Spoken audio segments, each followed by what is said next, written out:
Hey guys, tonight we begin with the extraordinary culinary spectrum of medieval Ireland. A land where one man's dinner was boiled oats, and the other's was roast swan stuffed with almond cream and social hierarchy. So before you get comfortable, take a moment to like the video and subscribe, but only if you genuinely enjoy what I do here. And let me know in the comments where you're tuning in from and what time it is for you. It's always fascinating to see who's joining us from around the world. Now, dim the lights, maybe turn on a fan for that soft background hum, and let's ease into tonight's journey together.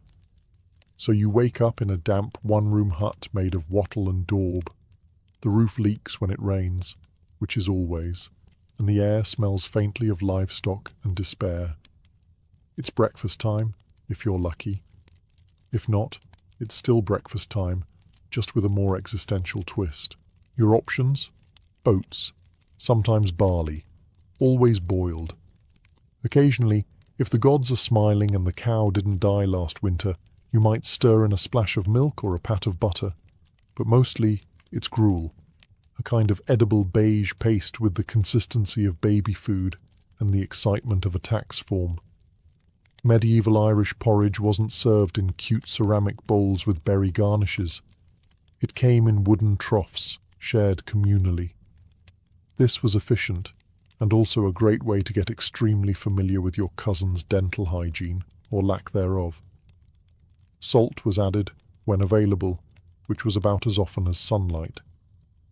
Sugar hadn't arrived in Ireland yet, and honey was rare and usually reserved for people who owned things like land, weapons, or functioning shoes.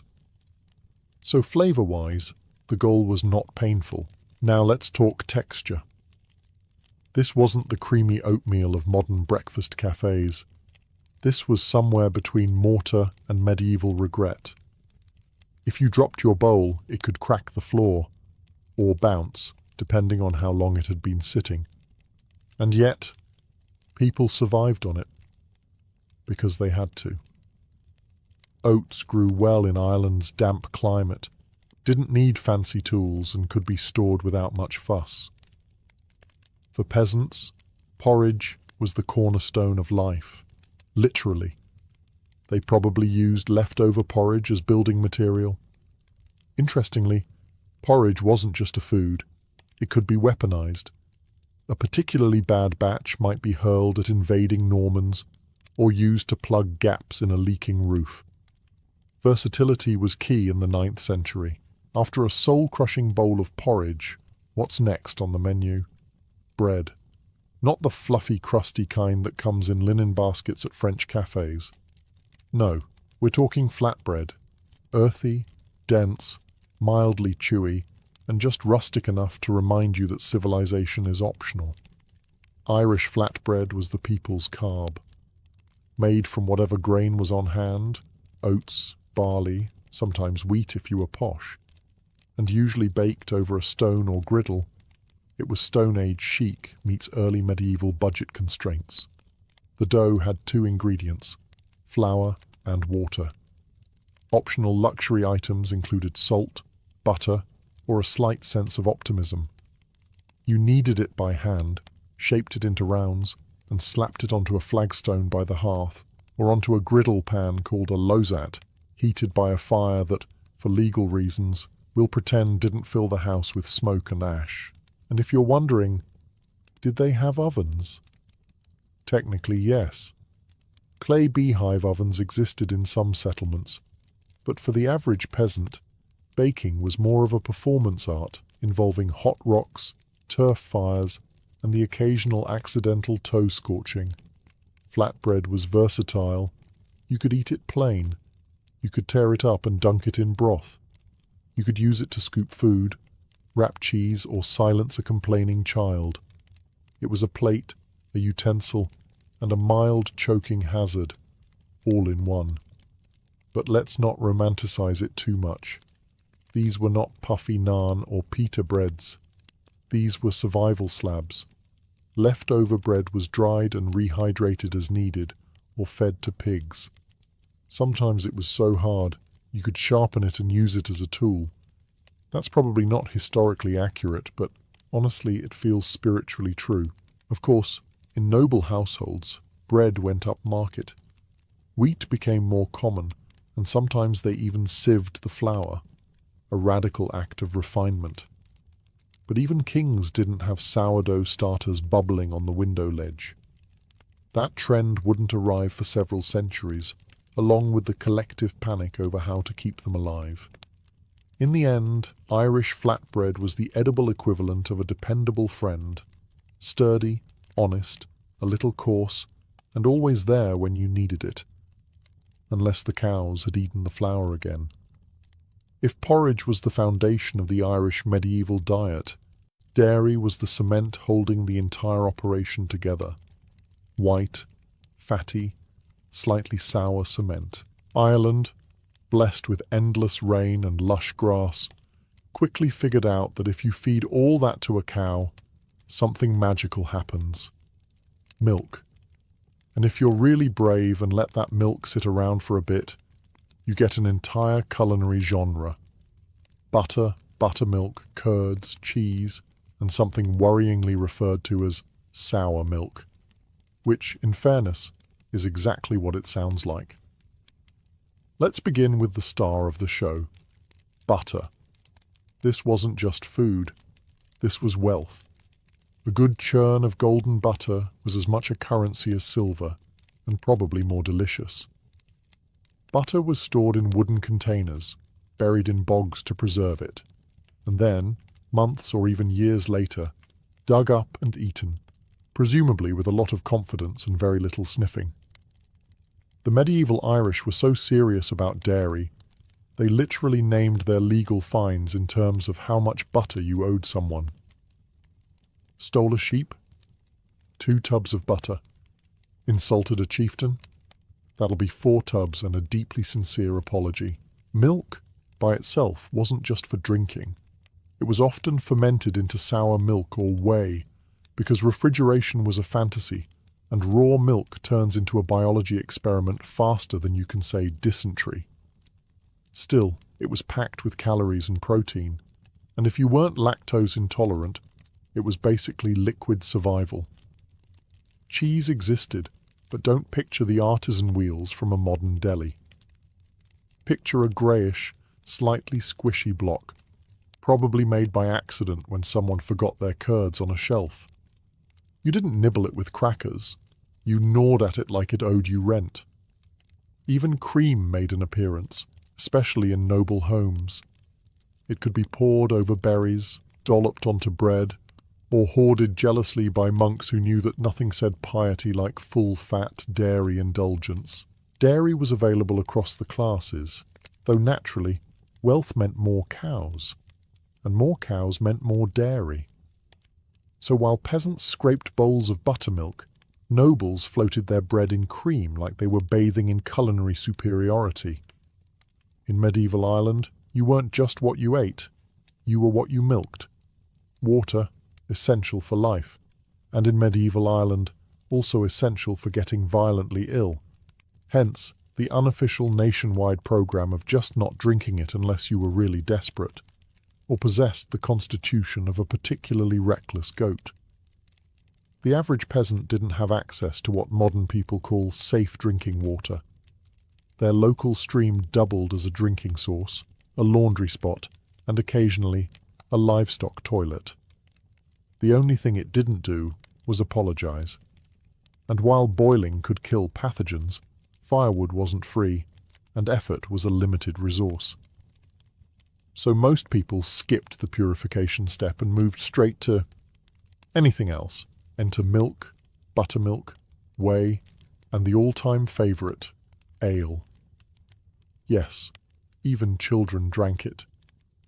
No, not because they had terrible parents, but because slightly fermented grain juice was safer than trusting the puddle near your pigsty. This ale wasn't the kind of drink that turns you into an amateur bard after 2 pints. It was weak, low in alcohol, and drunk by the bucket. It was liquid bread, without the bread part. Peasants brewed it in small batches with barley, water, and sheer necessity. Nobles had it brewed in vast quantities, with added herbs or honey if they felt fancy, or just bored.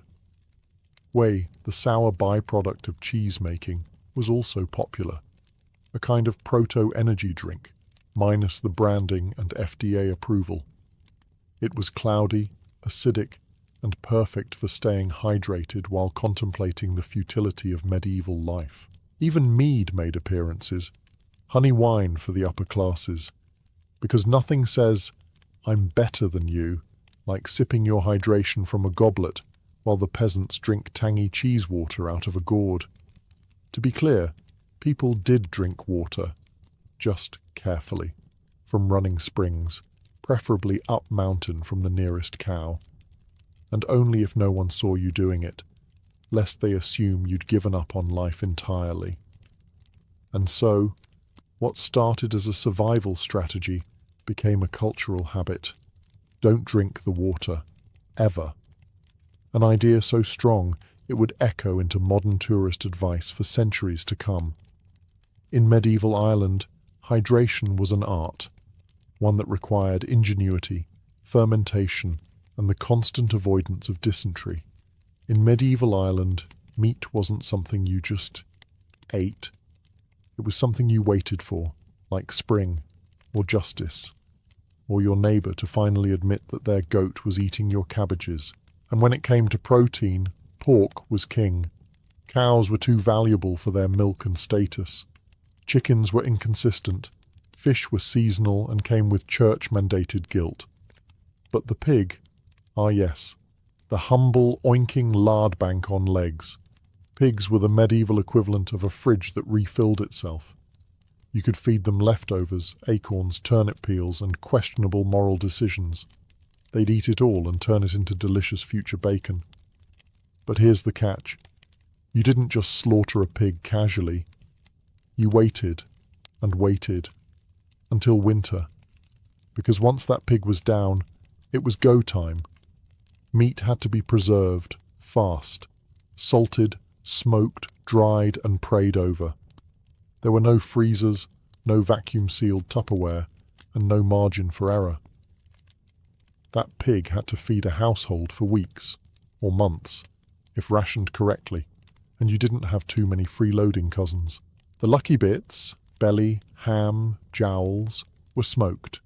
The unlucky bits, feet, ears, kidneys, snout, were boiled or shoved into blood puddings and sausages, lovingly known as everything but the squeal. Waste not, want not. Especially when your only alternative protein was lentils and you didn't grow lentils. Bacon fat was saved for cooking, oiling pans, waterproofing boots, and occasionally styling your hair if you were very brave and very single. Now, noble households had more consistent meat access. They had forests for wild game, servants to pluck poultry, and entire smokehouses filled with salted pork slabs. Meanwhile, peasants stared at the pig all summer like it was a living ham, waiting for the day they could transform it from pet to pantry. It's worth noting that livestock theft was a serious crime in medieval Ireland. Steal a pig, and you weren't just committing a crime. You were stealing months of planned protein, future stews, and entire winter meal schedules. That's basically medieval terrorism. In short, when the pig finally died, it was a culinary festival, a logistical operation, and a meat-fueled emotional roller coaster. And yes, the neighbours could smell it. And yes, they were jealous. In the medieval Irish diet, vegetables weren't trendy. They didn't come spiralized, roasted with paprika, or stacked in colourful Instagram bowls. No, vegetables were mandatory, in the same way gravity and taxes are, unavoidable, occasionally unpleasant, and no one really wants to talk about them over dinner. Now, before you picture overflowing farmers' markets with heirloom tomatoes and smug kale, remember, this was Ireland, in the Middle Ages. You grew what didn't die. That meant cabbage, onions, leeks, turnips, and if you were feeling adventurous, wild garlic or something that may or may not have been poisonous. The local rule of thumb: if it kills the goat, don't eat it. Cabbage was practically a national identity. It was boiled, stewed, or boiled again until it achieved the consistency of wet cloth and the smell of surrender.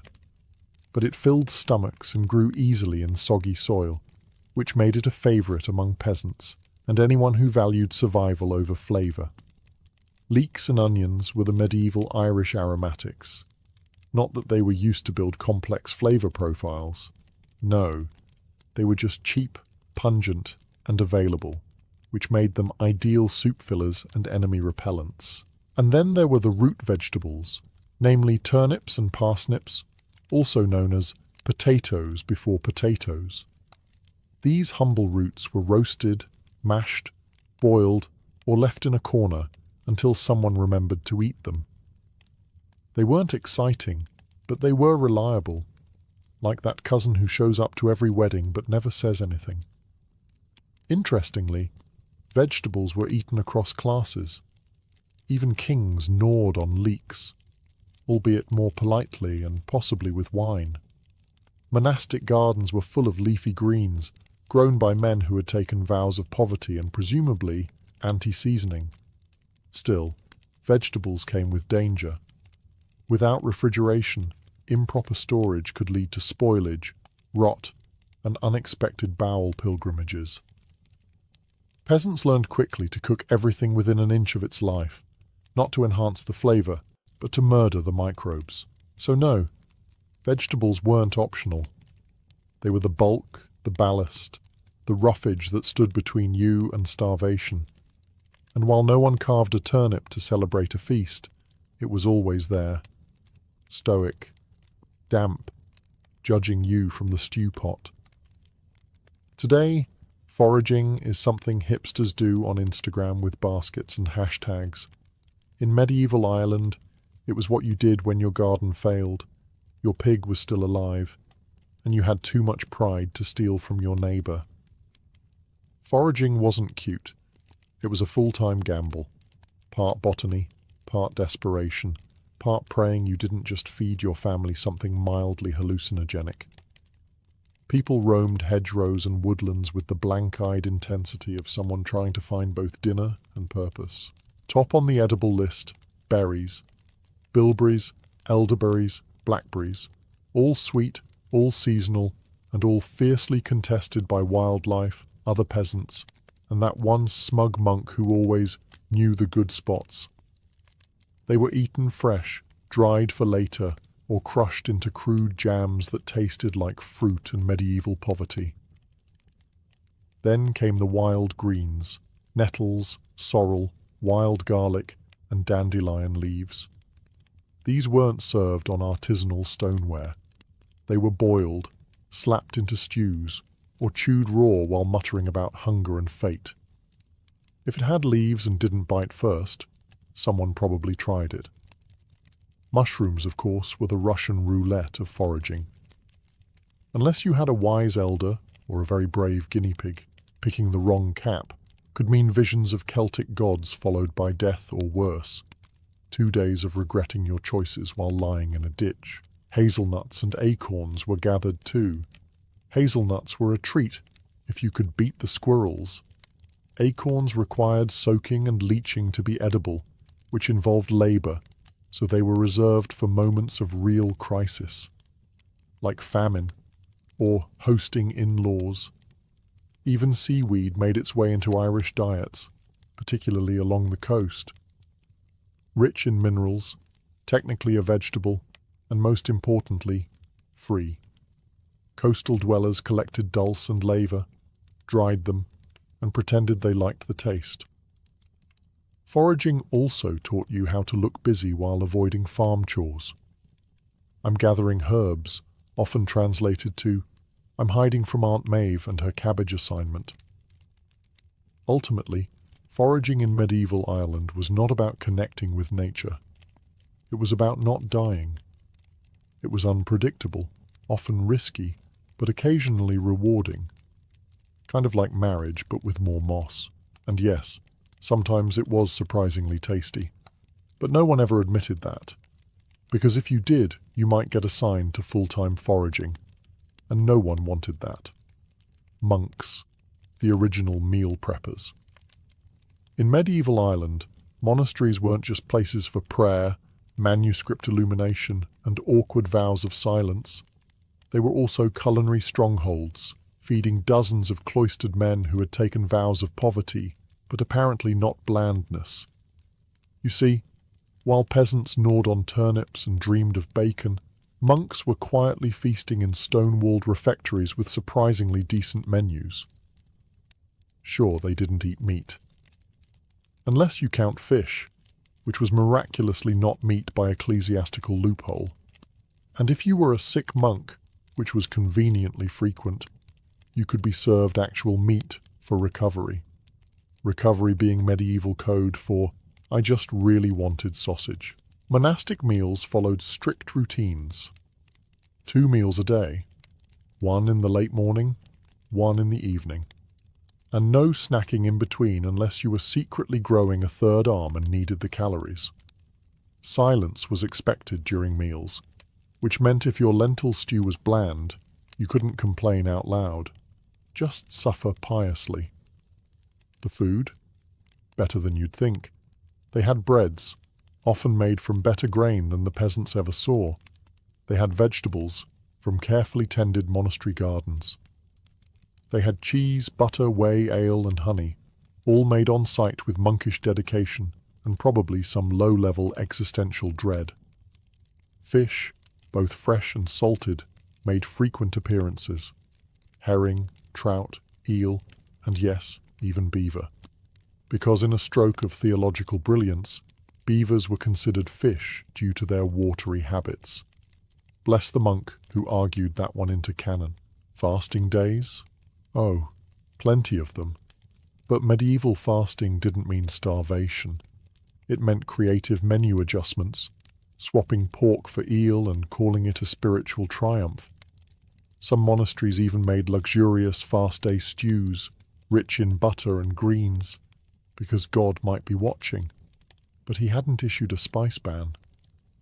Monks also practiced hospitality. Travellers, pilgrims, and freeloading noble cousins often got a seat at the table, proving that generosity and grudging tolerance were both divine virtues. In short, monastic meals were hearty, disciplined, and a little sneaky. The monks may have been celibate and silent, but they weren't about to suffer bad food. After all, if you're giving up women, music, and personal freedom, the turnip soup better slap. If you were a noble in medieval Ireland, your life was essentially one long waiting period between banquets, occasionally interrupted by skirmishes, political marriages, and mild inbreeding. When it came to food, the nobility didn't mess around. Their meals were designed to impress, intimidate, and if possible, outshine the rival clan next door. Because what's the point of land ownership if your roasted boar isn't bigger than theirs? Let's start with the meat, because no noble feast began with a nice salad. We're talking venison, wild boar, pheasant, and beef, often roasted whole and presented like offerings to the gods of cholesterol. Venison was the jewel in the crown, not just for its flavor, but because hunting it required land, leisure, and at least 2 sycophantic relatives to chase it into a trap. There were stews, of course, because you can't serve roasted swan every day without causing a diplomatic incident with the lake spirits. Stews were where nobles tossed everything else: rabbit, onions, herbs, and enough spices to bankrupt a peasant. Cinnamon, cloves, imported pepper. Yes, because nothing says local warlord like aggressively seasoned goat. Bread came in varieties. Nobles got fine wheat bread, while the peasants were still gnawing on oatcakes resembling medieval floor tiles. These loaves were baked in ovens, an actual oven, not a hot rock, which by medieval standards was basically a Michelin star. And let's not forget the butter and cheese. Irish butter was famous, even then. So good, in fact, that some chieftains buried it in bogs to age it, and hopefully not forget where they put it. Cheese was eaten fresh or aged until it could legally be classified as a weapon. Booze, naturally, ale, mead and wine, imported for status, not flavour, flowed freely. The line between feast and drunken poetry competition was dangerously thin. The nobles also dabbled in desserts, mostly honey cakes, spiced fruit concoctions, and dairy-heavy sweet treats that required more cows than a monastery during Lent. In short, noble feasts were where diplomacy, gluttony, and light flexing met. They were less about nutrition and more about making sure your enemy saw you bite into a swan leg with deliberate, unbroken eye contact. Before sugar elbowed its way into every medieval pastry like a high-maintenance guest at a feast, there was honey, golden, sticky, slightly bee-adjacent, and the undisputed ruler of medieval Irish sweetness. If you lived in early medieval Ireland and craved something sweet, your options were exactly two: honey and finding a berry bush and pretending you liked the sour ones. Honey wasn't just a treat, it was a currency, a medicine, a flavour enhancer, and if you were ambitious, a shortcut to immortality, or at least to getting sticky hands. Monasteries, peasants and nobles alike all valued honey. It flavoured porridges, glazed meats, fermented into mead, and was occasionally smeared on wounds. Because medieval science worked like this. Is it sticky? Then yes, it probably helps. Beehives were prized property. The Irish even had legal codes about them. Accidentally knock over your neighbour's hive and suddenly you're in a court dispute over bee manslaughter. No joke. There were fines for honey theft. That's how sugar-deprived everyone was. And the bees? Medieval Ireland treated them like royalty. They had laws protecting them, poems praising them, and monks who'd spend hours documenting their behaviour, which might have just been a clever excuse to avoid scrubbing latrines. In the kitchen, honey went everywhere. It turned gruel into a dessert and made old bread feel like a gift from the gods.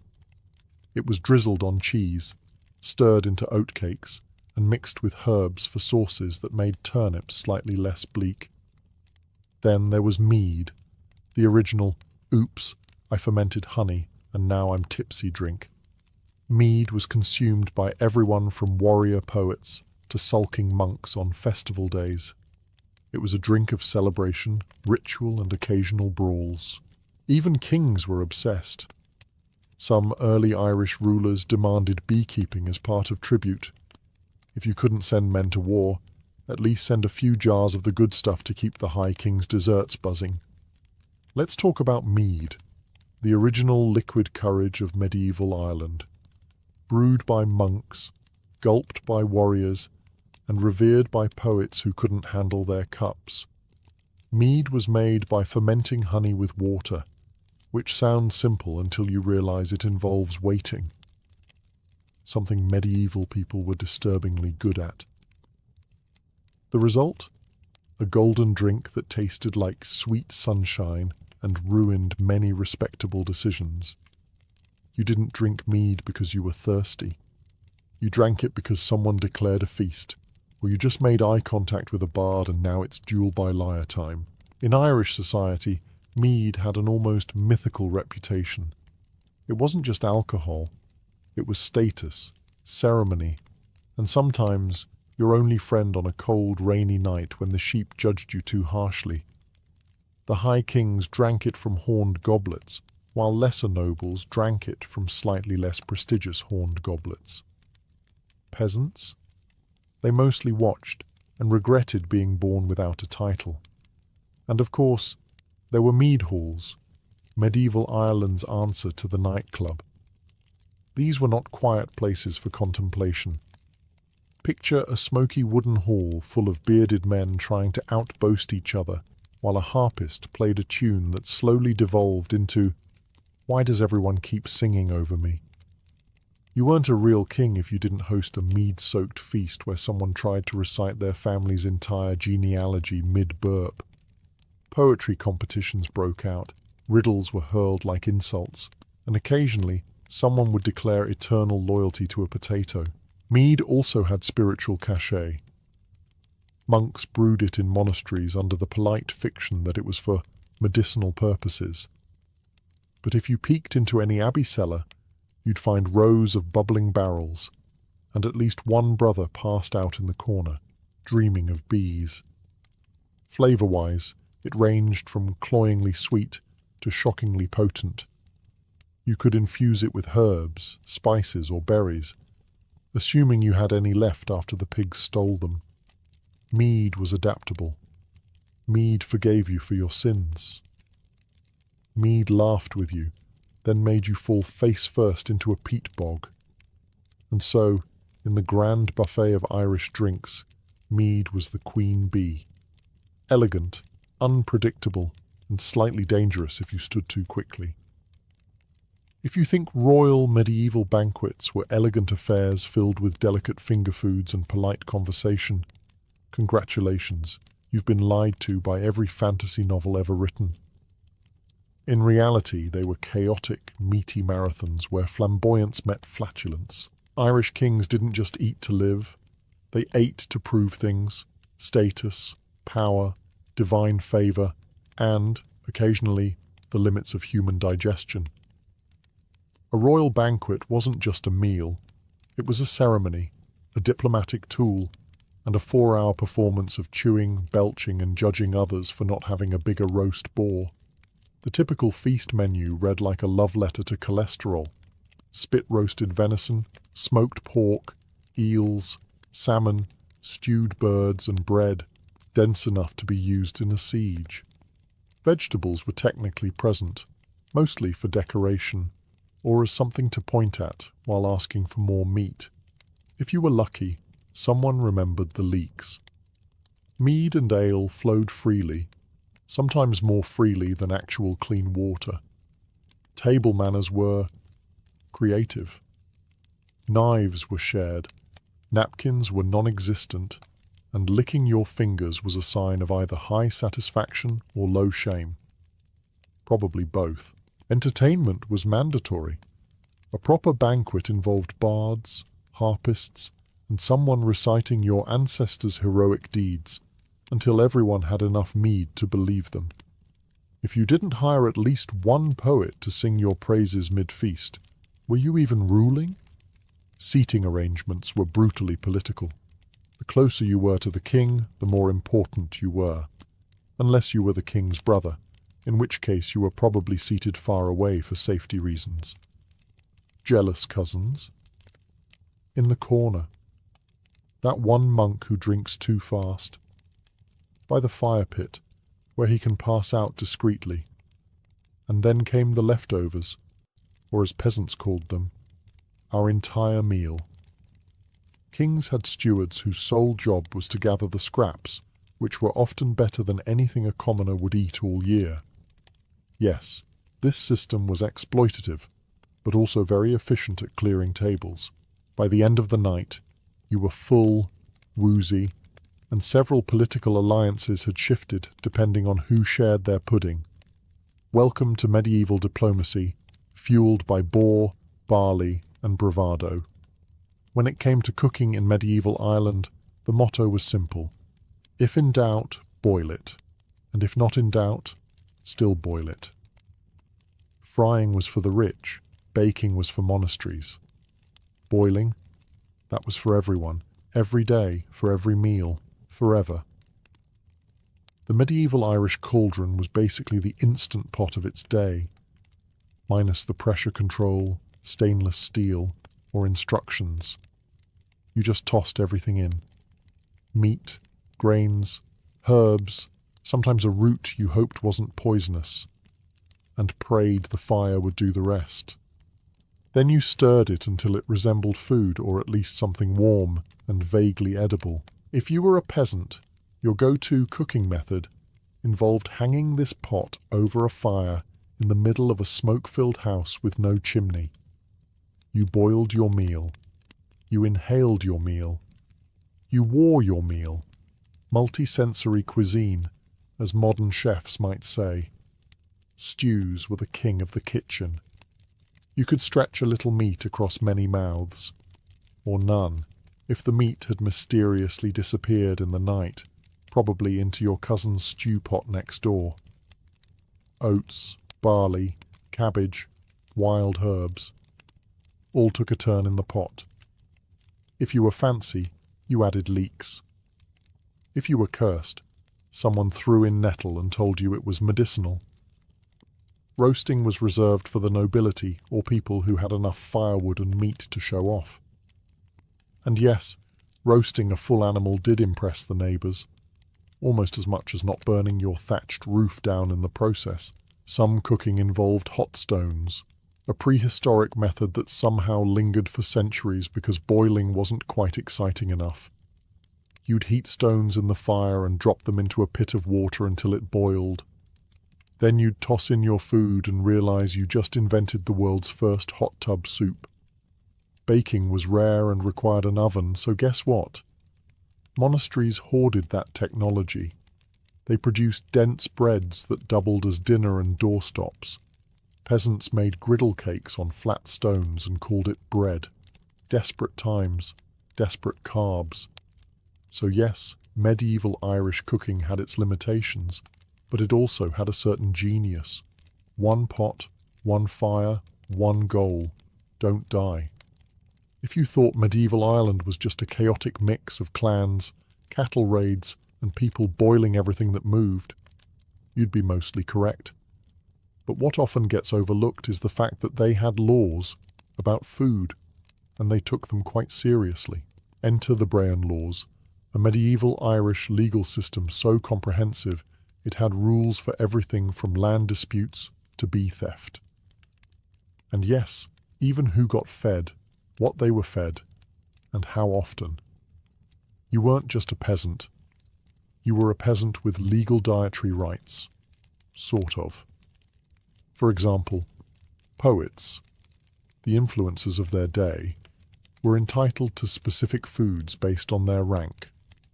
A top-tier poet, called an ollum, could legally demand a seat at the chieftain's table and feast on pork, ale, and bread until his verses rhymed again.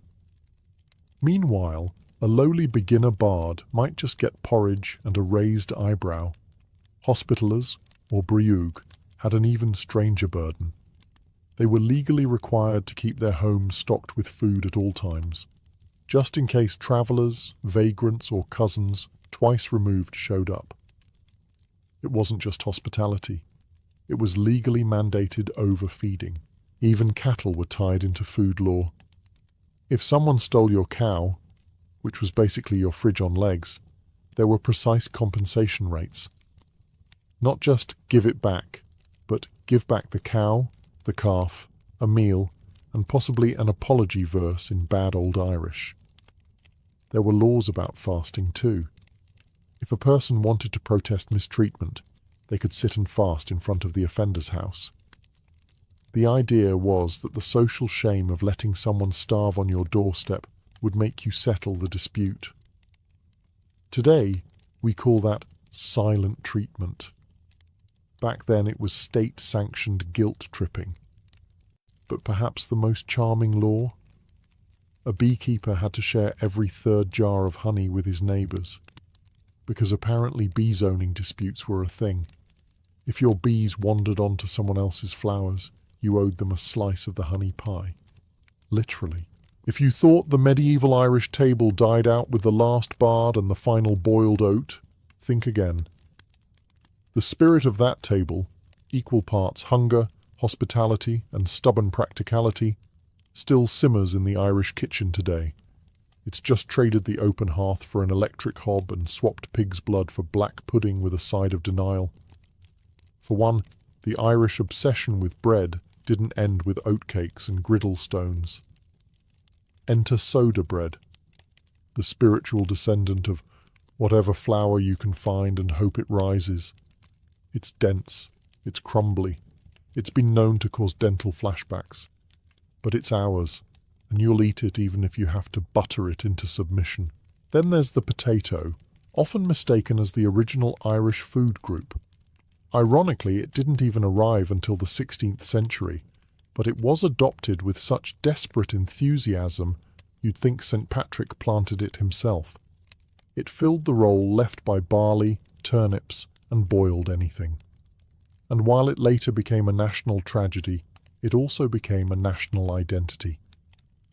Mash it, fry it, bake it, just never disrespect it.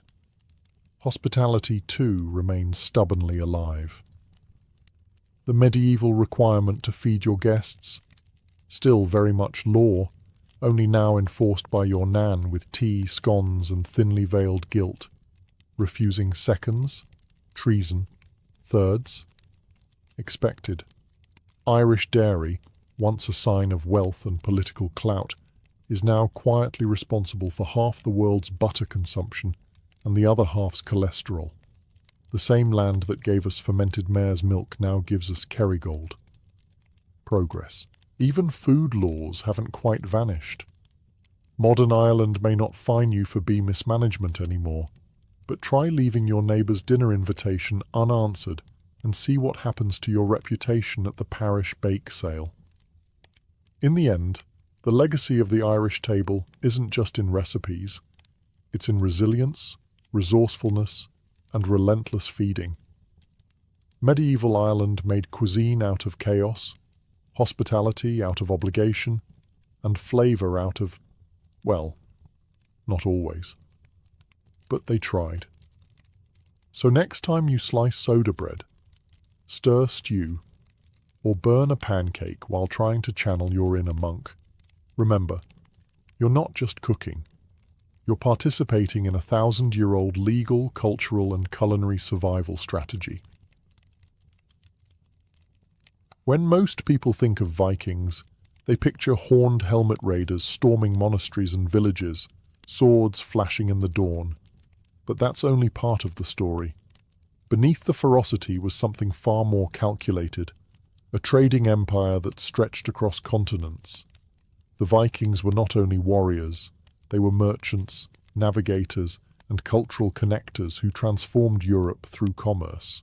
From the rocky coastlines of Norway, Sweden, and Denmark, Viking longships carried goods that few others could source. Think of pelts from the cold northern forests, luxurious furs of fox, sable, and beaver that became the winter armor of European nobility. Walrus ivory, carved from Arctic tusks, was prized in workshops from England to Constantinople, used to make chess pieces, crucifixes, and intricate ornaments. And then there was amber, golden fossilized resin washed up on the Baltic shores.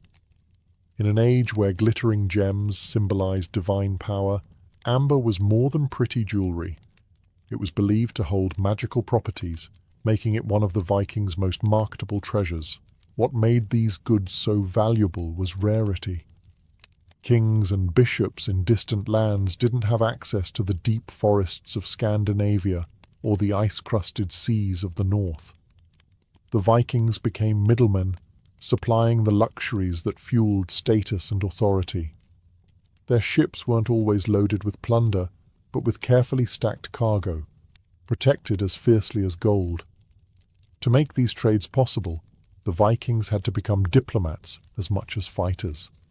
They struck agreements with foreign rulers, negotiated tolls to pass through rivers, and even married into foreign families to secure alliances. Where brute force opened doors, diplomacy kept them open. This was the other side of the Viking world, a network of markets and fairs where Norse merchants haggled, exchanged, and learned. Their commercial routes linked them not just to nearby neighbours, but to the beating economic heart of medieval Eurasia. For the Vikings, trade wasn't simply survival, it was power. Every amber bead and ivory carving transported across Europe became a silent testament that these barbarians were also master traders. By the time Viking merchants set their sights beyond the Baltic, they weren't just carrying goods. they were carrying influence.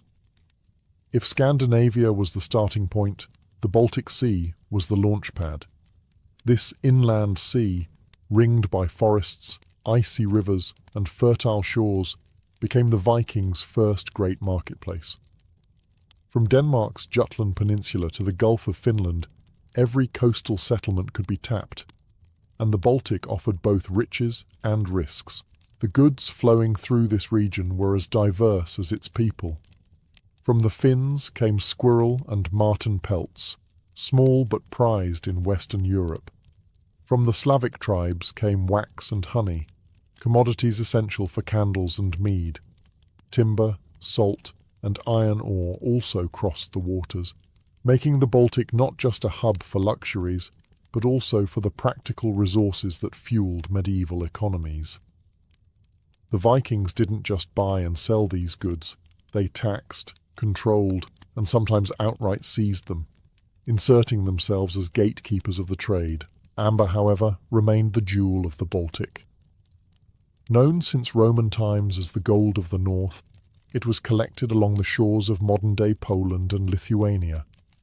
Merchants carried it in sacks across stormy seas, and Viking markets displayed it in beads, amulets, and ornaments. For warriors and nobles across Europe, amber wasn't only decorative, it was believed to ward off evil and cure illness. This aura of mysticism made it an item almost as valuable as silver. To secure these networks, the Vikings built fortified trading posts at key locations. Hedeby in modern Germany and Birka in Sweden became thriving emporiums, buzzing with sailors, smiths, and foreign traders. Archaeology has revealed streets lined with workshops, docks packed with longships, and warehouses bursting with imported goods. At these crossroads, Norsemen rubbed shoulders with Saxons, Slavs, and even Arabs, turning what might seem like remote northern waters into one of the busiest highways of the Middle Ages. But the Baltic wasn't always calm.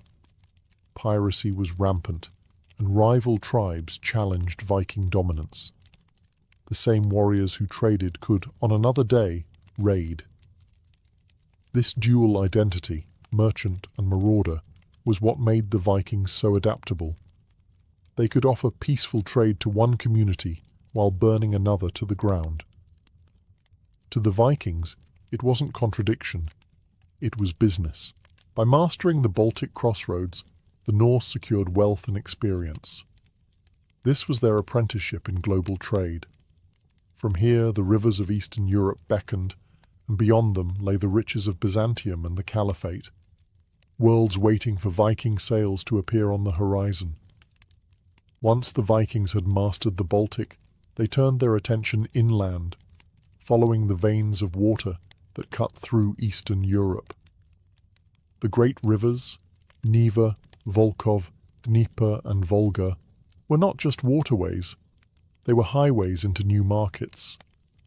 Long ships, designed with shallow keels, could slip from sea into river and glide deep into the continent, linking the icy Baltic to the Black and Caspian seas. This opened a corridor into the lands that would one day become Russia and Ukraine.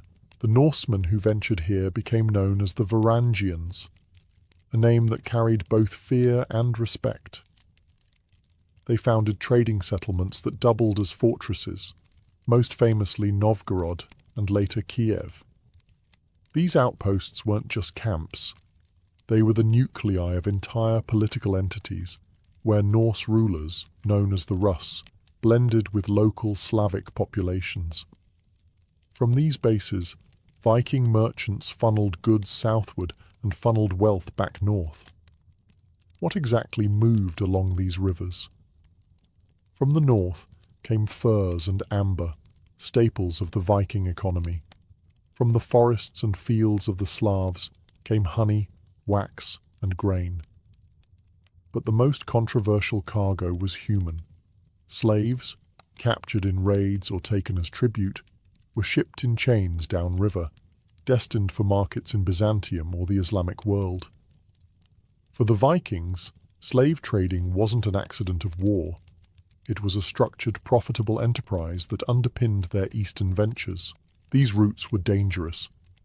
Rapids along the Dnieper forced merchants to haul ships overland, dragging them across rocky ground while keeping watch for ambushes. Bandits, rival tribes, and political rivals lurked at every bend in the river. Yet the risks were worth it. Each successful journey could mean bolts of silk from Byzantium, silver coins from the Caliphate, or fine weapons forged in foreign lands. Archaeological finds showed just how far Viking networks stretched. In Scandinavian graves, silks woven in Persia have been uncovered, along with coins minted in Baghdad. To the Norse, these treasures weren't just proof of wealth. They were symbols of prestige, reminders that their reach extended far beyond the cold fjords of home. By navigating the rivers into Russia, the Vikings transformed themselves into more than coastal traders. They became the bridge between Europe and Asia, carving out routes that would define Eastern Europe's political and cultural future. Kiev and Novgorod weren't just waypoints. They were the birthplaces of kingdoms shaped by Viking ambition. If the rivers of Russia were arteries, then Byzantium was the beating heart they pumped toward.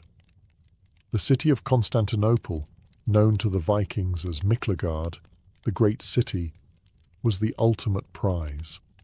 No other medieval capital dazzled with such wealth.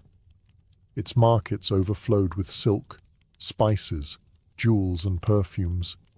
Its walls glittered with mosaics. Its harbour bristled with ships from every corner of the known world. For Viking merchants, reaching Byzantium was like stepping into another universe, where gold was not myth, but currency, and luxury was everyday life. The journey south was punishing. The Dnieper River carried the Varangians through Slavic territories, down treacherous rapids, and across hostile tribal lands. At points, merchants had to portage their ships, dragging them across land to bypass impassable waters, all while keeping eyes sharp for ambushes. But once the Golden Horn of Constantinople came into view, every blister and scar was worth it. Byzantine officials, wary of barbarian invaders, didn't just fling open the gates. Trade was carefully regulated. Foreigners could only dock in designated harbours, sell goods in restricted markets, and were subject to Byzantine taxes. Yet the Vikings accepted these terms because the payoff was immense. In exchange for their northern wares, furs, wax, honey, and especially slaves, they received silk robes, embroidered garments, fine wine, and coins of pure gold. For warriors accustomed to rough wool and mead, such luxuries were transformative. These goods became status symbols back home, proof that a man had seen Miklagard with his own eyes. It wasn't only goods that flowed. Cultural exchanges reshaped both worlds. Norse sagas speak of Constantinople's massive churches and the grandeur of the Hagia Sophia, inspiring awe in visitors. Many Varangians, too, were recruited into Byzantine service as mercenaries, forming the legendary Varangian Guard, an elite unit of axe-wielding bodyguards who protected the emperor himself. Serving in Byzantium meant silver-filled purses, but it also meant honor and prestige upon returning north. The road to Byzantium symbolized more than commerce. It was the Vikings' entrance into global politics.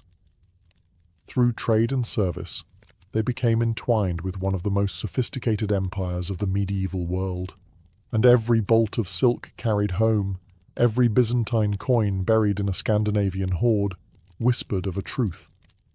The Vikings were not isolated raiders on Europe's fringes. They were international players in the drama of medieval trade. While Byzantium dazzled with silk and gold, another world beckoned further east, the Islamic Caliphate. From Baghdad to Samarkand, the Muslim world pulsed with wealth, culture, and trade networks that stretched from India to North Africa. For Viking merchants, Reaching this sphere meant access to the one thing they craved above all else: silver. Silver wasn't just a luxury, it was the lifeblood of Viking commerce. In Scandinavia, coins weren't used in the same way as in the markets of Baghdad or Cordoba. Instead, silver was weighed, cut, and hoarded. A necklace of twisted silver rings, called hacksilver, could be clipped apart to pay for goods or services. Viking society measured wealth by how much silver one possessed, and no region in the world produced more of it in the 9th and 10th centuries than the Caliphate. The Volga River provided the key. Sailing from the Baltic, Norse traders followed the waterways through what is now Russia, linking up with Islamic merchants in the Caspian Basin. In exchange for northern furs, honey, and grimly slaves, the Vikings received dirhams, silver coins minted in cities like Baghdad and Samarra. Archaeologists have uncovered hundreds of thousands of these coins buried in Scandinavian hoards, proof of just how deeply the Caliphate's silver fueled the Viking economy. Some hoards even contain coins altered into jewelry, their Arabic inscriptions still visible centuries later. These journeys weren't simple trading missions.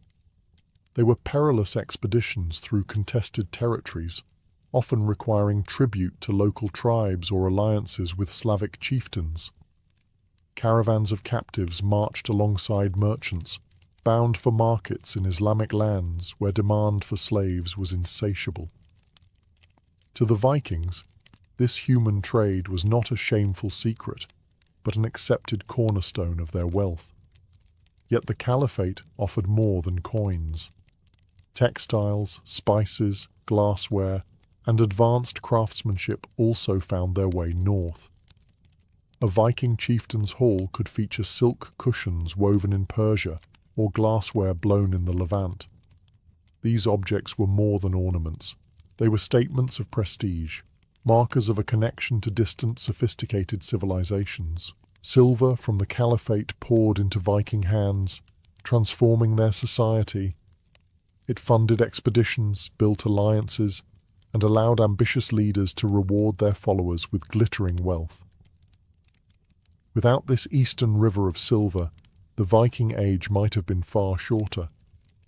The flow of dirhams tied the fate of northern Europe to the distant courts of Baghdad, weaving the Norse into a global economy they could never have imagined when they first set sail. Trade routes alone weren't enough to sustain Viking wealth. Goods needed hubs, places where merchants could gather, haggle, and store cargo before setting sail again. From Scandinavia to Eastern Europe, the Vikings established a network of bustling trading towns, each one a mix of marketplace, fortress, and cultural crossroads. Take Hedeby, located near modern-day Schleswig in northern Germany. This settlement sat at the perfect choke point between the North Sea and the Baltic, allowing the Vikings to control overland portages and sea lanes alike. Archaeological excavations reveal streets lined with workshops, blacksmiths hammering iron, jewelers working amber, and traders dealing in everything from livestock to silk. Hedeby wasn't just a Viking town, it was a global bazaar where Franks, Saxons, and Slavs rubbed shoulders with Norsemen. Further east, Birka in Sweden played a similar role. Strategically placed on Lake Mälaren, it became a gateway for furs and amber moving south. Excavations at Birka have uncovered Arabic coins, Byzantine silks, and weapons forged far from Scandinavia, evidence that this remote town was plugged into the wider world. Birka also served as a testing ground for early urban life in Scandinavia. Wooden streets, warehouses, and trading docks gave Vikings their first taste of city life, long before the rise of medieval towns like Stockholm or Oslo. In Eastern Europe, towns such as Novgorod and Kiev grew from trading posts into political power centers. Originally fortified camps, they expanded into thriving cities, mixing Norse, Slavic, and Byzantine influences. Kiev especially became the linchpin of the Dnieper trade, controlling the flow of goods and tribute down to Constantinople. These markets were not static. They were engines of transformation, turning Viking raiders into rulers and traders into princes. Life in these towns revolved around more than trade. Markets drew entertainers, craftsmen, and even missionaries. Hedeby and Birka both show evidence of Christian influence arriving via merchants, centuries before conversion swept Scandinavia. A Viking market wasn't just about coins changing hands. It was where cultures collided, where stories of distant lands were told, and where a peasant might glimpse luxuries otherwise reserved for kings. These trading towns were vital stepping stones in the Viking commercial empire. Without them, long-distance routes would have crumbled under their own weight. They provided stability, warehouses for goods, and a sense of permanence in a world often defined by movement. For the Vikings, markets weren't just places of business. They were symbols of power, prestige, and the growing sophistication of Norse society. Behind the glitter of silver and silk, one commodity fueled Viking trade more than any other: human beings. The Norse called them thralls, and they were captured in raids, bought from neighboring tribes, or taken as tribute.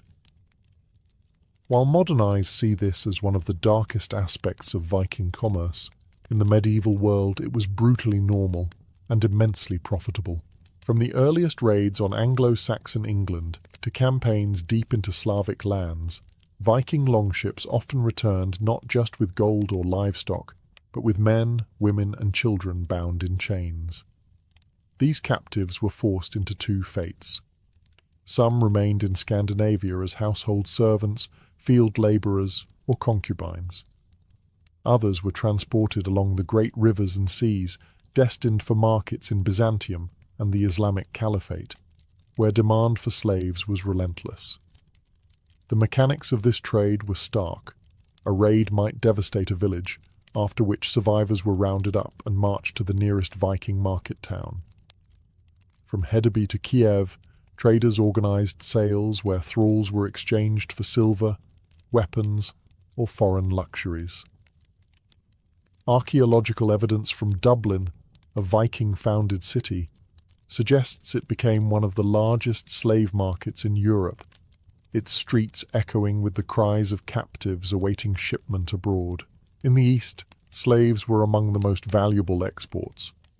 Byzantine aristocrats employed them as servants and soldiers, while in the Caliphate, slaves filled roles from domestic workers to harem attendants and even soldiers in elite guard units. For Viking merchants, the human trade was a steady and lucrative source of wealth, far more reliable than sporadic raids or seasonal fur hunts. Yet this trade wasn't without impact at home.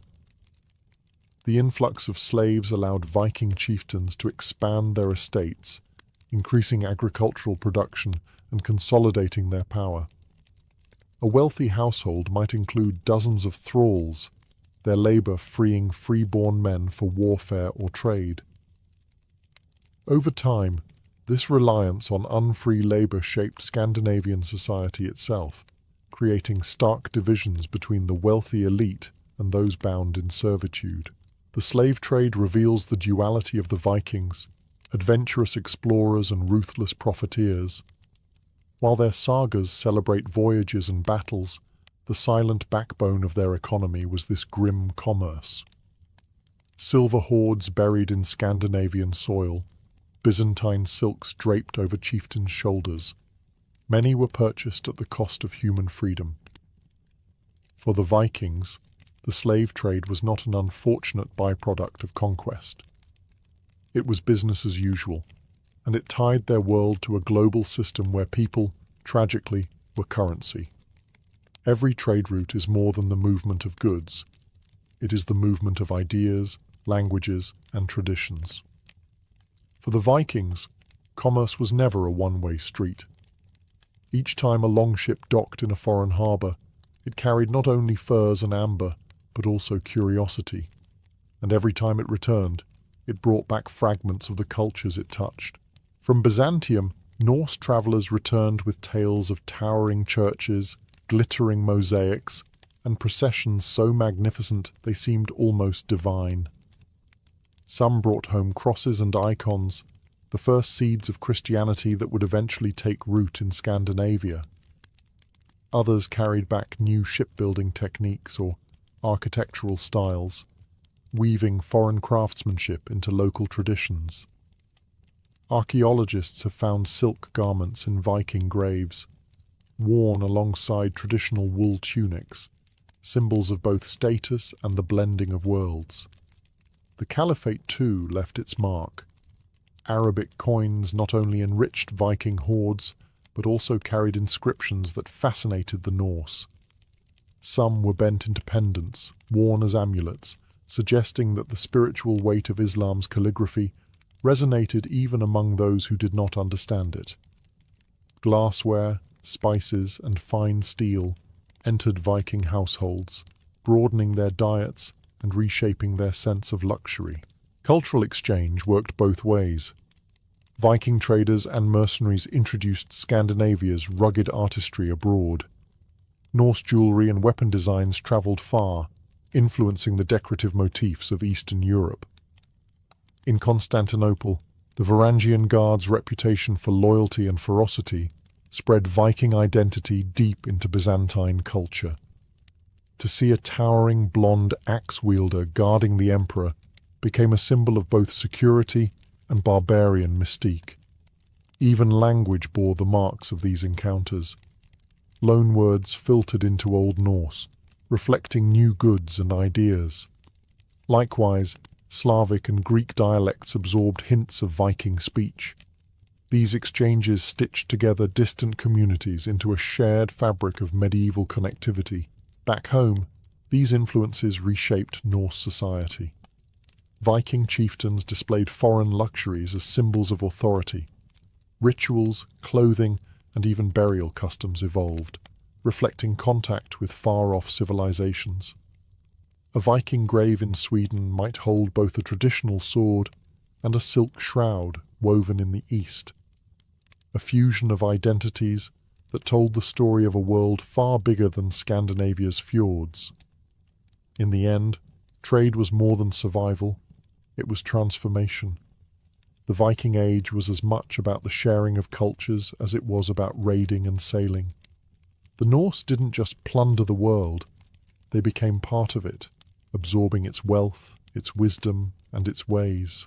When the Viking Age gradually waned in the 11th century, longships still cut across seas, but the Norse world was changing. Kings consolidated power, Christianity spread across Scandinavia, and raiding gave way to kingdoms and states. Yet the legacy of Viking trade did not disappear. It endured in the wealth, cities, and cultural links they had created. The silver hoards buried across Sweden and Denmark stand as silent monuments to this legacy. Tens of thousands of Islamic dirhams and Byzantine coins lie beneath the soil, evidence that Scandinavia was once plugged into global economies stretching from Baghdad to Constantinople. These coins funded the rise of powerful chieftains and later monarchs, providing the material base for the first centralized kingdoms of the north. Without the rivers of silver from the east, the emergence of medieval Denmark, Norway, and Sweden might have been delayed by centuries. Cities like Dublin, Novgorod, and Kiev also testify to the endurance of Viking trade. Founded as little more than fortified camps or markets, they blossomed into urban centers that outlived the Viking Age itself. Kiev grew into the heart of Kievan Rus, a polity that would shape the future of Russia and Ukraine. Dublin remained a thriving port city long after Viking rule faded, its streets echoing with the multicultural heritage left by Norse traders. The transformation from raiding bands to town builders was perhaps the most profound mark the Vikings left on Europe. The cultural legacy was equally strong. Scandinavian art absorbed Byzantine and Islamic motifs, blending them into new patterns that became uniquely Norse. Trade brought Christianity northward, not just through missionaries, but through merchants carrying crosses, icons, and stories. By the late 10th century, kings like Olaf Tryggvason and Olaf Haraldsson used both religion and trade to consolidate power, ensuring the Viking world was forever linked to Christendom. Even today, the saga of Viking trade resonates. The image of the marauding raider often overshadows the reality of the calculating merchant, yet both identities were inseparable. The Vikings raided to acquire wealth, but they traded to sustain it. Their roots connected the frozen north to the deserts of the Middle East, binding distant worlds through rivers, seas, and shared commerce. The legacy of Viking trade lies not only in the goods they moved, but in the bridges they built. Bridges of culture, language, and power. In shaping the medieval world, the Norse proved they were not just destroyers of civilizations, but also creators of connections that stretched across continents. Step into the heart of a medieval festival, and you'd quickly realize that women were not simply background figures. They were the lifeblood of the celebration. These gatherings, whether tied to the church calendar, agricultural cycles, or community milestones, were opportunities to escape the grind of daily toil. And in nearly every corner of the fairground, women's work and presence were unmistakable.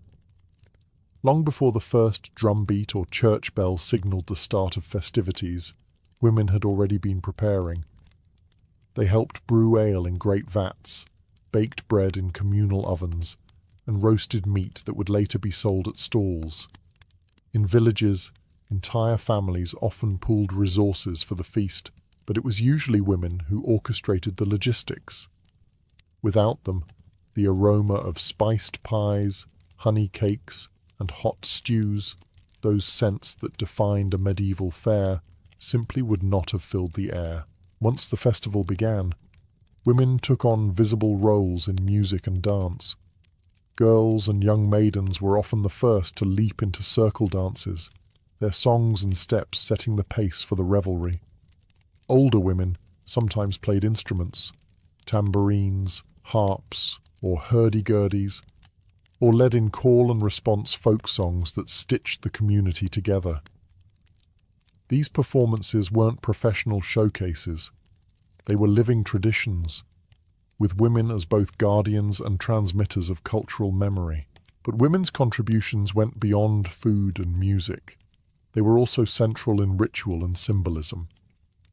During harvest festivals, for example, it was common for a young woman to be chosen as the harvest queen, crowned with a wreath of grain to embody the fertility of the fields. On May Day, women led the weaving of ribbons around the maypole, embodying the renewal of life and community. Their roles often reflected broader cultural associations of women with fertility, nurture, and continuity. Powerful archetypes made visible in festival spaces. Festivals also provided women with rare moments of freedom. Markets that sprang up during fairs allowed them to sell their own handiwork, textiles, herbs, dairy products, and pocket the profits. Socially, festivals offered a chance to mingle, flirt, and even court in public, something more restricted during ordinary life. In a world shaped by hierarchy and custom, the festival stage gave women space to express themselves, assert their presence, and step, however briefly, into the center of community life. In essence, medieval festivals were communal performances, and women were not just participants, but directors, weaving together food, music, ritual, and family into a spectacle that kept villages alive with meaning. Few festivals in the medieval calendar carried the same sense of joy and renewal as May Day. Falling at the turning point of spring into summer, it was a day when fields began to green, flowers burst into bloom, and life itself seemed to awaken. For women, May Day was both a chance to celebrate and to embody the season's fertility and renewal. Preparations began before dawn. Girls would gather in meadows and forests to collect blossoms, hawthorn, primrose, and wild roses, which they wove into garlands and crowns. These floral wreaths were more than decoration. They symbolized purity, vitality, and the promise of growth. When worn by maidens, they carried an added charm, a signal to the community that spring was not just a season of crops, but of courtship. Central to the celebration was the maypole, a tall wooden pole erected in the village green. Women played a crucial role in the ribbon dance, weaving bright strands around the pole in spirals and patterns while music played. The dance, often led by young women, was both playful and symbolic, an ancient ritual tied to the cycles of fertility and abundance. It was believed that the harmony of the ribbons mirrored the harmony of nature itself. Fields flourishing, livestock multiplying, families growing. May Day also brought the tradition of choosing a May Queen, almost always a young woman from the community. Crowned with flowers and seated on a makeshift throne, she became the symbolic embodiment of spring's vitality. Her role was ceremonial, but her presence carried weight. She represented not just youth and beauty, but the community's collective hope for prosperity. Songs and dances often revolved around her, and for one day, she was the axis of the celebration. Music, laughter, and food carried the festival into the evening. Women's voices led the singing of ballads, some playful, others laced with echoes of older pagan traditions.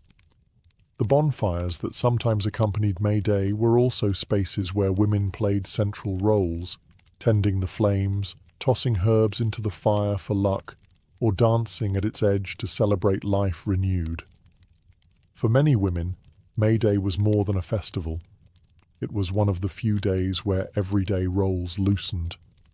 The boundaries of class and duty blurred in the dance and song. For a fleeting moment, women weren't simply defined as laborers, wives, or mothers.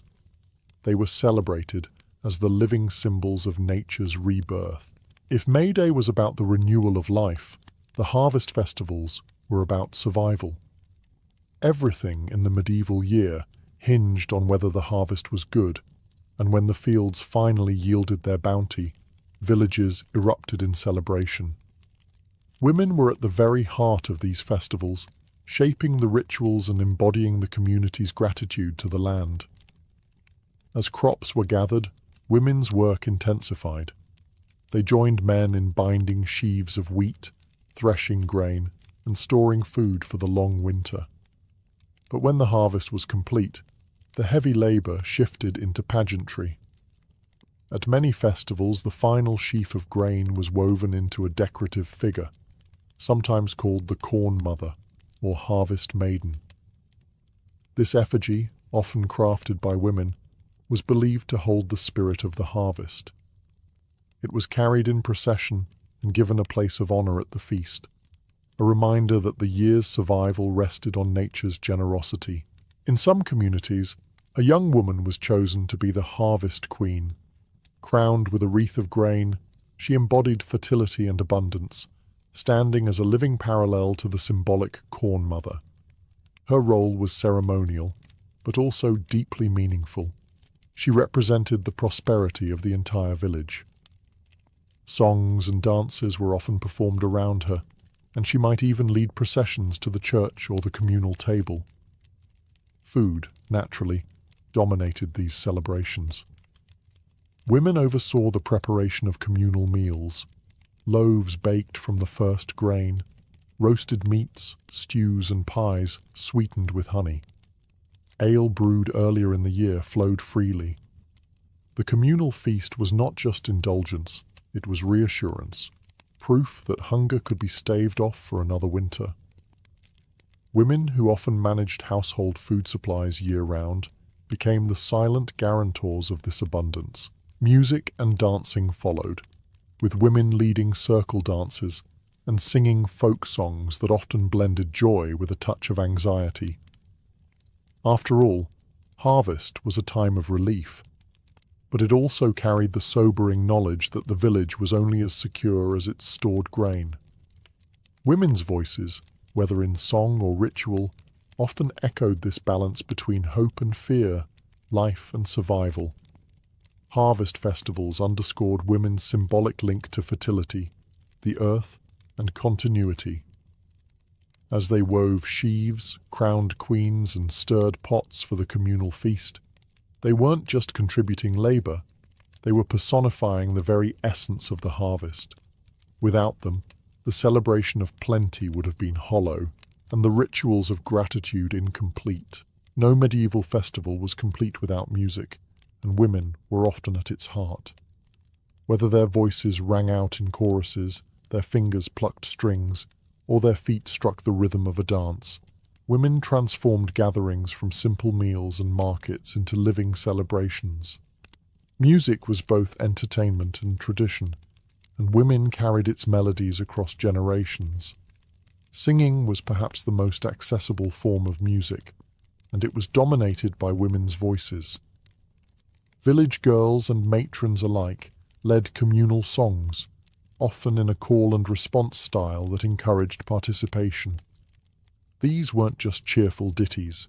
Many ballads contained stories of love, betrayal, or legendary heroes. In their verses, women wove together the memory of the community. Some songs, passed down orally, carried echoes of pagan rituals, while others blended Christian themes, reflecting the layered culture of the medieval world. Women also played instruments. In wealthier towns, women of status might accompany dances on the harp or lute, while in rural fairs, simpler instruments, tambourines, pipes, or hurdy-gurdies, were common. A woman striking a tambourine or beating a drum helped set the rhythm for circle dances, ensuring that even the shyest villager eventually joined in. For many communities, music was the glue that bound young and old, noble and peasant, into one shared moment of joy. Storytelling, too, often fell to women. Around festival fires or within crowded halls, they passed on folk tales that mingled humor with moral lessons. These stories might warn of spirits in the woods, praise the cleverness of a trickster maiden, or recount romances that mirrored the flirtations of the festival itself. In many villages, women were the keepers of local law, ensuring that children learned not just the practical skills of survival, but also the myths and values that gave their lives meaning. The role of women in music and storytelling was more than entertainment. It was preservation. By singing old songs or retelling traditional tales, they kept cultural memory alive in a world where books were rare and literacy limited. Festivals gave them the stage to perform, but their art was woven into daily life as well, sustaining the identity of the community. In the clamour of fiddles, drums, and voices rising under the night sky, women ensured that medieval festivals were more than feasts. They were spectacles of sound and story, binding people to one another through shared rhythm and memory. If music and dancing gave medieval festivals their rhythm, food gave them their heart. A celebration was only as memorable as the meals served, and women were the ones who transformed raw harvests into feasts that could feed entire communities. Their labor, often invisible in daily life, became the very foundation of festival abundance. Preparation began days, sometimes weeks before the festival. Women brewed ale in vast wooden vats, a process requiring not only knowledge of grains and herbs, but also patience and skill. Ale was the lifeblood of any gathering, consumed by all social classes, and its quality could make or break the celebration. At the same time, women baked bread, round loaves, flatbreads, and honeyed cakes, filling communal ovens with the smells of roasted grain and spices. Meat, a rarity in peasant households, was slaughtered and roasted, and women ensured it was seasoned, stewed, or preserved properly to stretch across large groups. At the festival itself, women often managed the food stalls. They sold pastries, cheese, and dried fish, or ladled steaming stews from great cauldrons. These stalls were more than convenience. They were opportunities for women to earn independent income, a rare chance to participate in the economic life of their village or town. Some even travelled from one festival to another, becoming semi-professional vendors in a world where most women's work was bound to the household. The feast tables themselves reflected women's orchestration. At communal banquets, long wooden trestles groaned under platters of roasted goose, pork, or venison, while bowls of pottage, a thick, hearty stew, were passed around. Women were responsible for serving, replenishing, and often for creating the smaller touches, spiced apples, honey-roasted nuts, or fragrant herbs scattered on the floor to sweeten the air.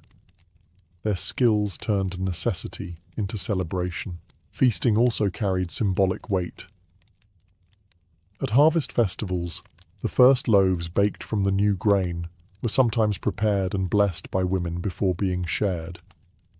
In religious feasts, women helped prepare offerings or meals for the poor, weaving charity into the fabric of the celebration. Their role was not only culinary, but also spiritual, linking nourishment with ritual. For medieval women, festival kitchens and market stalls were both duty and opportunity. Their labor was central to the success of any celebration, and their ability to transform the year's produce into a feast symbolized the abundance of the community itself. Without women's hands tending fires, brewing ale and seasoning pots, festivals would have been hollow echoes, lacking the warmth and fullness that made them unforgettable. While medieval festivals carried the joy of music and food, they were rarely just about merriment. Most were tied to the religious calendar, blending Christian observances with older folk customs. Women played central roles in these rituals, sometimes visible, other times quietly woven into the background, yet always essential to the spiritual rhythm of the celebration. On feast days tied to saints, women decorated village churches with garlands of flowers, woven herbs, and candles. These decorations were not merely ornamental. They symbolized devotion, care, and the offering of beauty to the divine. Women also prepared altars and organized processions, often carrying candles or sacred relics through the village streets. In larger towns, noble women might sponsor these processions, their wealth funding the pageantry of banners, vestments, and choirs. For peasant women, even weaving garlands from the fields carried weight. It was their contribution to honoring God and sustaining communal faith. Festivals also carried traces of older, pre-Christian customs that women often preserved. During midsummer bonfires, women threw herbs into the flames, believing they offered protection from illness and misfortune. In harvest rituals, they wove the final sheaf into corn dolls or harvest mothers, symbols of fertility and abundance, which were then kept through the winter until spring planting. These rituals may have been reinterpreted under Christianity, but women's roles as guardians of seasonal cycles remained constant. In many celebrations, women embodied ritual figures: the May Queen, crowned with blossoms, or the Harvest Queen, adorned with grain, stood at the center of ceremonies. These figures were not chosen randomly. They represented fertility, hope, and continuity. Through them, women became living symbols of the land's bounty and the community's future. Even in pilgrimages tied to festival days, women were prominent. They traveled with family or neighbors to holy shrines, sometimes leading songs along the road, other times offering hospitality to fellow pilgrims. The act of walking, praying, and singing together strengthened both faith and communal bonds, and women's participation ensured that these journeys carried both practical and spiritual nourishment. In essence, women wove religion and ritual into the fabric of medieval festivals. Their labor, voices, and symbols transformed gatherings from mere parties into sacred observances that reassured the community of divine favor.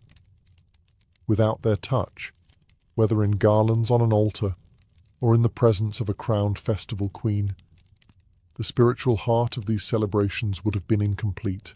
Festivals were not only moments of religious devotion or communal labor, they were also rare opportunities for personal freedom, especially for women. In the rigid structures of medieval life, where daily roles were tightly bound to household and field, festivals allowed women to step briefly outside those constraints. Music, dancing, and celebration created spaces where social rules loosened and possibilities for romance, friendship, and even rebellion emerged. Dancing was at the center of these freedoms. Circle dances, line dances, and partner dances gave young men and women a chance to mingle under the watchful but lenient gaze of the community. For many unmarried women, this was the one time in the year where they could laugh, move, and flirt in public without scandal. Holding hands in a circle or weaving through lines to the beat of a drum created natural opportunities for eye contact and conversation. While marriages were often arranged, festivals gave space for personal choice to peek through, sometimes even sparking matches that would later be formalized by families. Courtship games added to the atmosphere. At May Day, a garland might be offered to a young woman as a token of admiration. At harvest festivals, songs with playful verses teased participants, pairing women and men in mock romances. Even the role of the May Queen or Harvest Queen often carried undertones of admiration, as the chosen young woman was celebrated not just for symbolic fertility, but also for her beauty and grace. Older women, too, found space in festivals to step outside their routines. Mothers and matrons joined the dances, sang with neighbors, and relished the chance to laugh freely. Some festivals even encouraged misrule, where women could poke fun at men, mock authority, or join in bawdy songs without fear of reprisal. For a brief moment, hierarchies bent, and women claimed a louder voice in the social chorus. These freedoms were temporary, of course. Once the festival ended, daily duties and social expectations resumed. But the memories lingered. Songs sung, dances shared, and glances exchanged offered women, especially the young, a sense of participation in shaping their own social paths. In this way, festivals acted as social valves, releasing the pressures of hierarchy and gender roles. For women, they were not escapes from reality, but reminders that beneath the weight of duty, there was also joy, choice, and the possibility of change, however fleeting. While music and dancing filled the air, another heartbeat of medieval festivals was the market. Stalls lined the village green or town square, brimming with goods that turned a festival into an economic engine. And here, too, women played indispensable roles, not only as buyers, but as sellers, crafters, and entrepreneurs in their own right. Many women prepared weeks in advance, setting aside goods to sell at fairs. Peasant women brought baskets of eggs, butter, cheese, and honey, products of household labor that could fetch a good price during festivities. Others sold baked treats, spiced buns, fruit tarts, or fried pastries that tempted festival-goers with their smell alone. Brewing, one of the most traditional women's crafts, also provided a reliable source of income. Alewives often set up makeshift taverns, serving foaming mugs of drink to travelers and villagers alike. Craftswomen also made their mark. Spinners and weavers sold cloth and garments, often dyed in bright colors that stood out among the gray of daily clothing. Needleworkers sold embroidered handkerchiefs, belts, or decorative headscarves. Herbalists and midwives displayed bunches of dried plants, offering remedies for aches, fevers, or charms for good luck. In some towns, women were even licensed to sell goods at fairs, reflecting that their presence in the marketplace was not marginal but expected. Festivals gave women a rare chance to earn their own money outside the household. While men often dominated larger trades, like livestock or ironwork, women controlled smaller, everyday items essential for the community. For poorer families, The coins a woman earned at the festival could be crucial, helping pay rents, tithes, or buy tools for the winter ahead. For some, the festival stall was the beginning of something larger, a reputation as a skilled brewer, baker, or cloth maker that might lead to steady customers. But commerce at festivals was also social. Women's stalls became gathering points where gossip was exchanged, alliances formed, and friendships deepened. Bargaining was often as much performance as transaction, with women confidently setting prices, teasing customers, and showing shrewd business sense. These interactions gave them a voice in the economic and social life of the community, one that was harder to ignore amid the laughter and bargaining of the market square. In the bustling world of festival markets, women proved themselves not only as keepers of the hearth, but as vital contributors to the broader economy. Their stalls, crafts, and goods transformed celebrations into thriving marketplaces, where coins clinked as loudly as church bells, and women's labor was seen, heard, and valued. As the music faded and festival fires dimmed, what endured was more than fleeting merriment. Women's contributions to medieval festivals left a legacy that echoed in community memory, local traditions, and cultural identity. These gatherings were not simply diversions, they were vital expressions of communal life, and women stood at their center. Their work in food preparation alone ensured survival through feast and famine. The loaves baked, the ales brewed, and the stews ladled during celebrations reflected knowledge passed down through generations of women. These recipes and methods became part of communal identity, linking each festival to the next. Even today, many traditional European festival foods trace their roots to women's kitchens of the Middle Ages. Ritual roles, too, created legacies. The May Queens crowned with flowers and Harvest Queens adorned with grain embodied ideals of fertility and renewal. Though symbolic, their presence reinforced the vital association between women and the cycles of nature. In some villages, echoes of these practices still survive in folk traditions where young women lead dances, crown garlands, or carry the first fruits of harvest into the village square. In the realm of music and storytelling, women ensured cultural continuity. Their songs preserved collective memory, while their folk tales reinforced values, humor, and warnings that guided community behavior. These oral traditions outlasted any single festival, surviving even when wars or plagues disrupted village life. Without women's voices, many of these stories would have been lost to silence. Economically, women's market roles planted the seeds of independence. The coins they earned at festival stalls gave them a measure of autonomy, however small, and proved their indispensable place in the village economy. This economic visibility challenged the notion that women's labor was confined to the hearth. Their stalls and crafts were statements of presence in the public sphere, an early form of agency in societies that often limited their voice. Perhaps most importantly, festivals gave women spaces of freedom, however brief.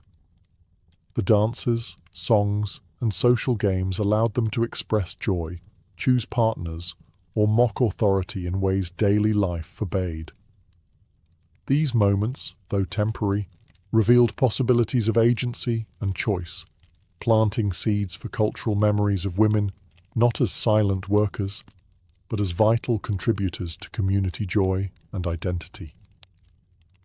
The legacy of women in medieval festivals, then, is not just about what they did. It's about how their presence transformed celebrations into living, breathing reflections of community.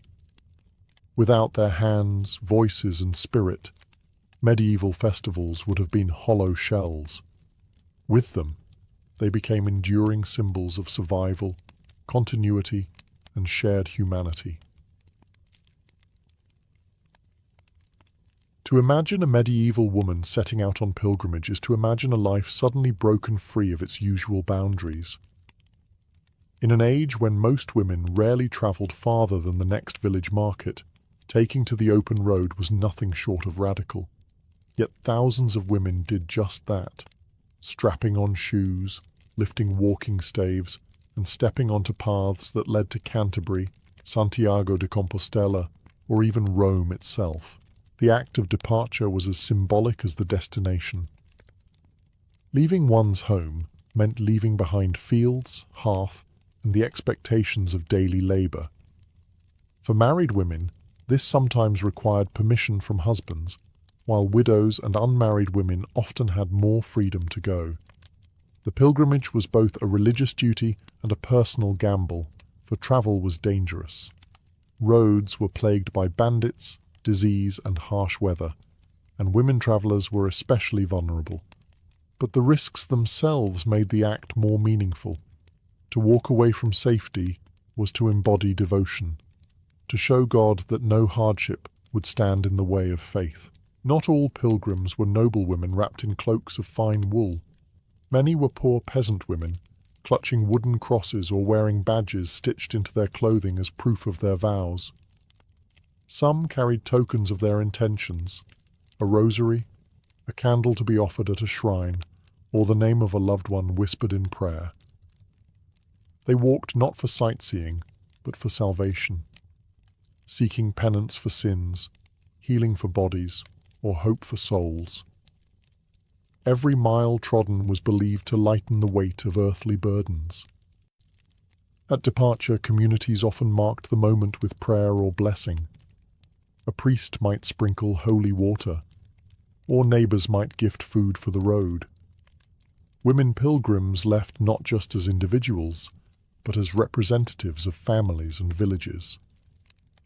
Their journey was communal in spirit. When a woman walked, she carried the grief of a sick child, the sins of a husband, or the fears of an entire household on her shoulders. Thus, the first step was more than physical. It was spiritual defiance against the confines of ordinary life.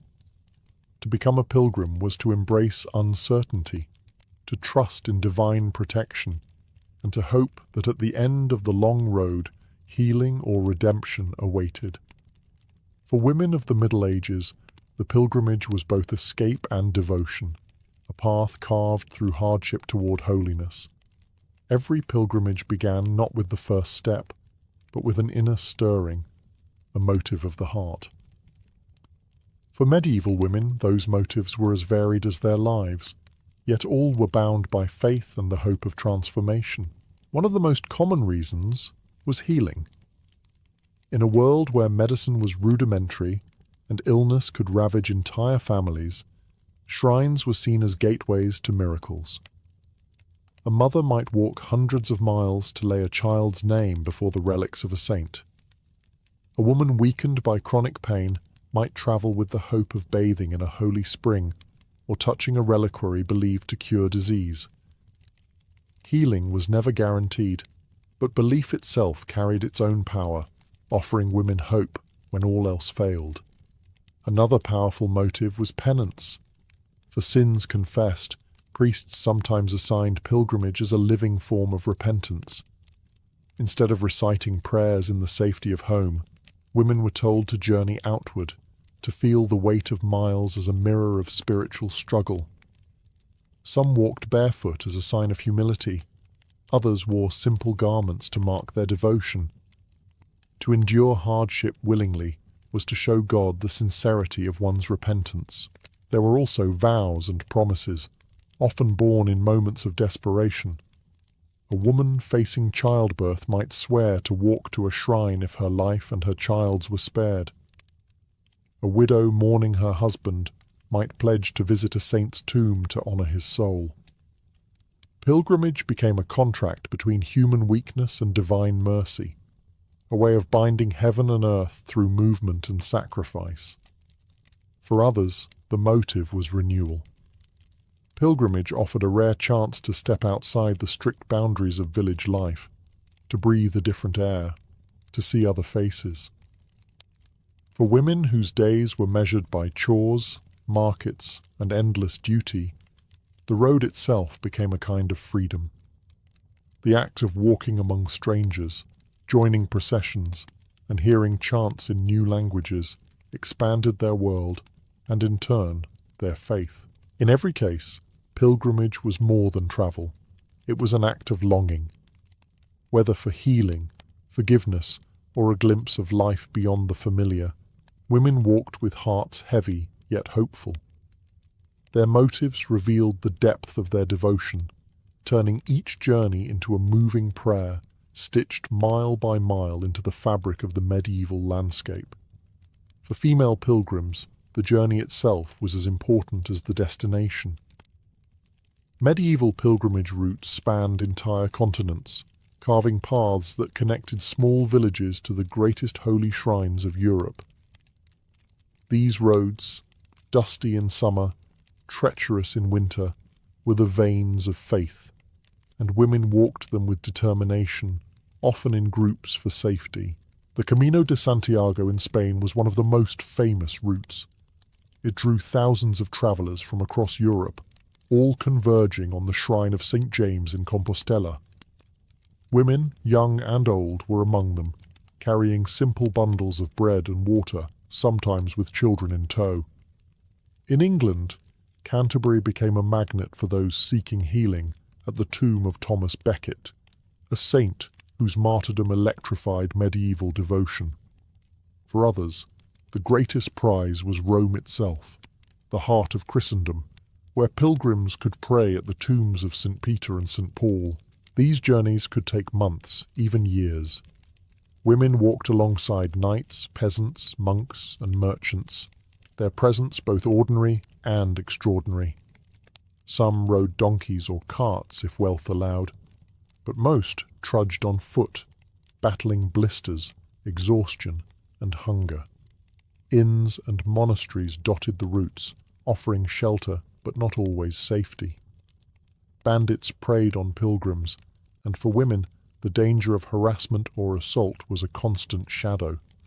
Traveling in groups was vital, and women often bonded together, forming sisterhoods of the road where shared songs and prayers created strength. Yet the hardships also forged resilience.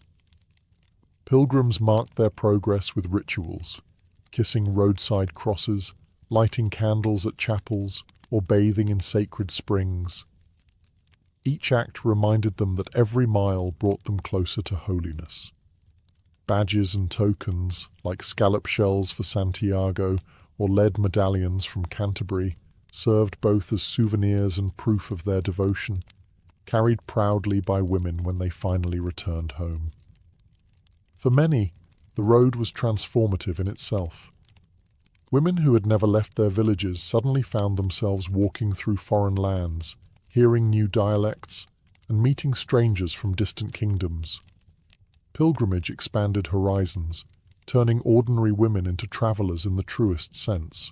The long roads to holy shrines were grueling, but they were also spiritual classrooms. Each blister was a lesson in endurance, each mile a prayer in motion.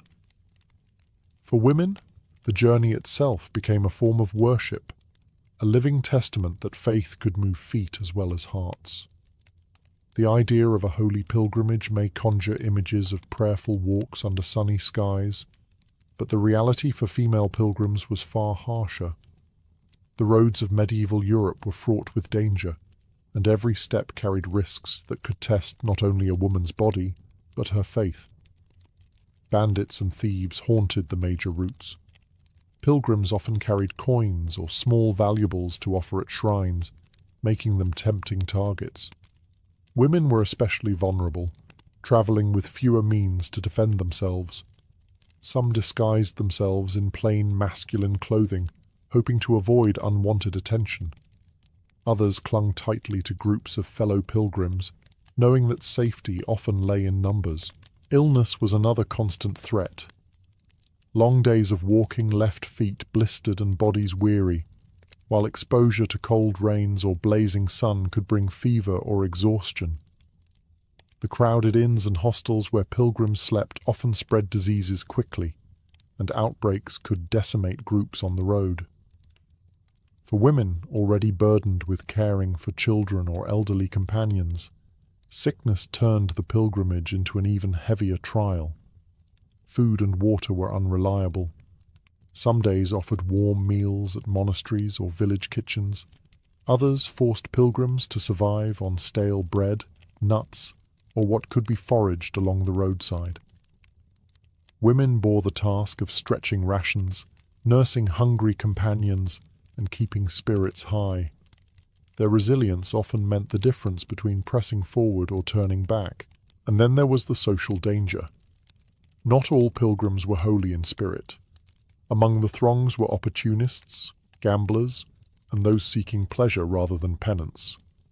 Female pilgrims could find themselves harassed or judged harshly by others. Rumors sometimes spread that women who traveled too freely must be morally suspect.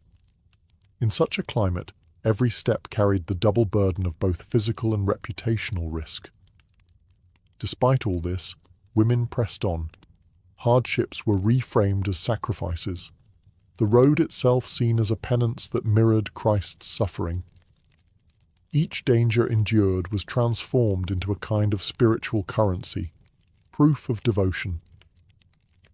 To collapse from exhaustion or suffer harassment was painful, but to persevere through it was to strengthen one's soul. For female pilgrims, the dangers of the road were not deterrents. They were the very essence of pilgrimage. Hardship was both the price and the path, and those who endured could claim not just to have reached a shrine, but to have lived their faith mile by mile. While the pilgrimage road was marked by danger, it was also rich with companionship. For female pilgrims, traveling in groups was not just practical, it was essential.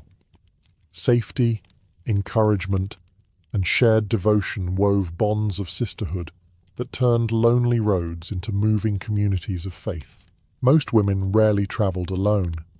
They set out with family members, neighbors, or fellow parishioners, forming bands of pilgrims whose shared purpose created solidarity.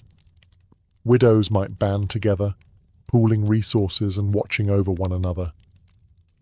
Young maidens often walked under the guidance of older women who provided both protection and example. Along the way, these groups grew, merging with travelers from other villages, until entire processions snaked across the countryside, banners raised and songs carried on the wind. Within these groups, women found unique opportunities for connection. They prayed together at roadside crosses, shared bread and water, and tended to the blisters and fevers that inevitably came. A mother might help not only her own children, but also those of another pilgrim, creating temporary families bound by circumstance. In this way, women's traditional roles as nurturers and caregivers extended to the road, but they also gained support in return. The sisterhood of pilgrimage was reciprocal, comfort given, comfort received. These bonds also brought joy.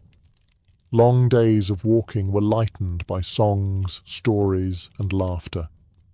Women swapped folk tales from their villages, sang hymns in harmony, and even joked about the hardships they faced. The pilgrimage became more than penance. It became a school of friendship, where bonds formed under duress often lasted a lifetime. Returning home, women sometimes maintained contact with those they had met on the road, strengthening ties between distant communities. At holy shrines, this sisterhood became most visible. Women knelt side by side at altars, lit candles together, and shared in the awe of reaching their goal. For many, the journey forged spiritual kinship that transcended bloodlines or class. A peasant woman could find herself shoulder to shoulder with a noble lady, both humbled before the relic of a saint. Pilgrimage, in this way, temporarily flattened hierarchies and created a sense of unity among women of all walks of life. Companionship on the pilgrimage road was not simply about surviving dangers, it was about transforming the journey into something larger than individual faith. Through sisterhood, women found strength, joy, and solidarity, proving that even in hardship, community could flourish on the long road to holiness. For female pilgrims, reaching a holy shrine was the climax of the journey, the moment when hardship gave way to awe. After weeks or even months on the road, the sight of cathedral spires piercing the horizon, or the glow of candles at a saint's tomb, must have brought tears to many eyes. These encounters were not simply destinations, they were transformative experiences, reshaping the faith and identity of those who arrived. At Santiago de Compostela, women joined the throngs pressing into the cathedral to embrace the statue of St. James and lay their burdens before the apostle.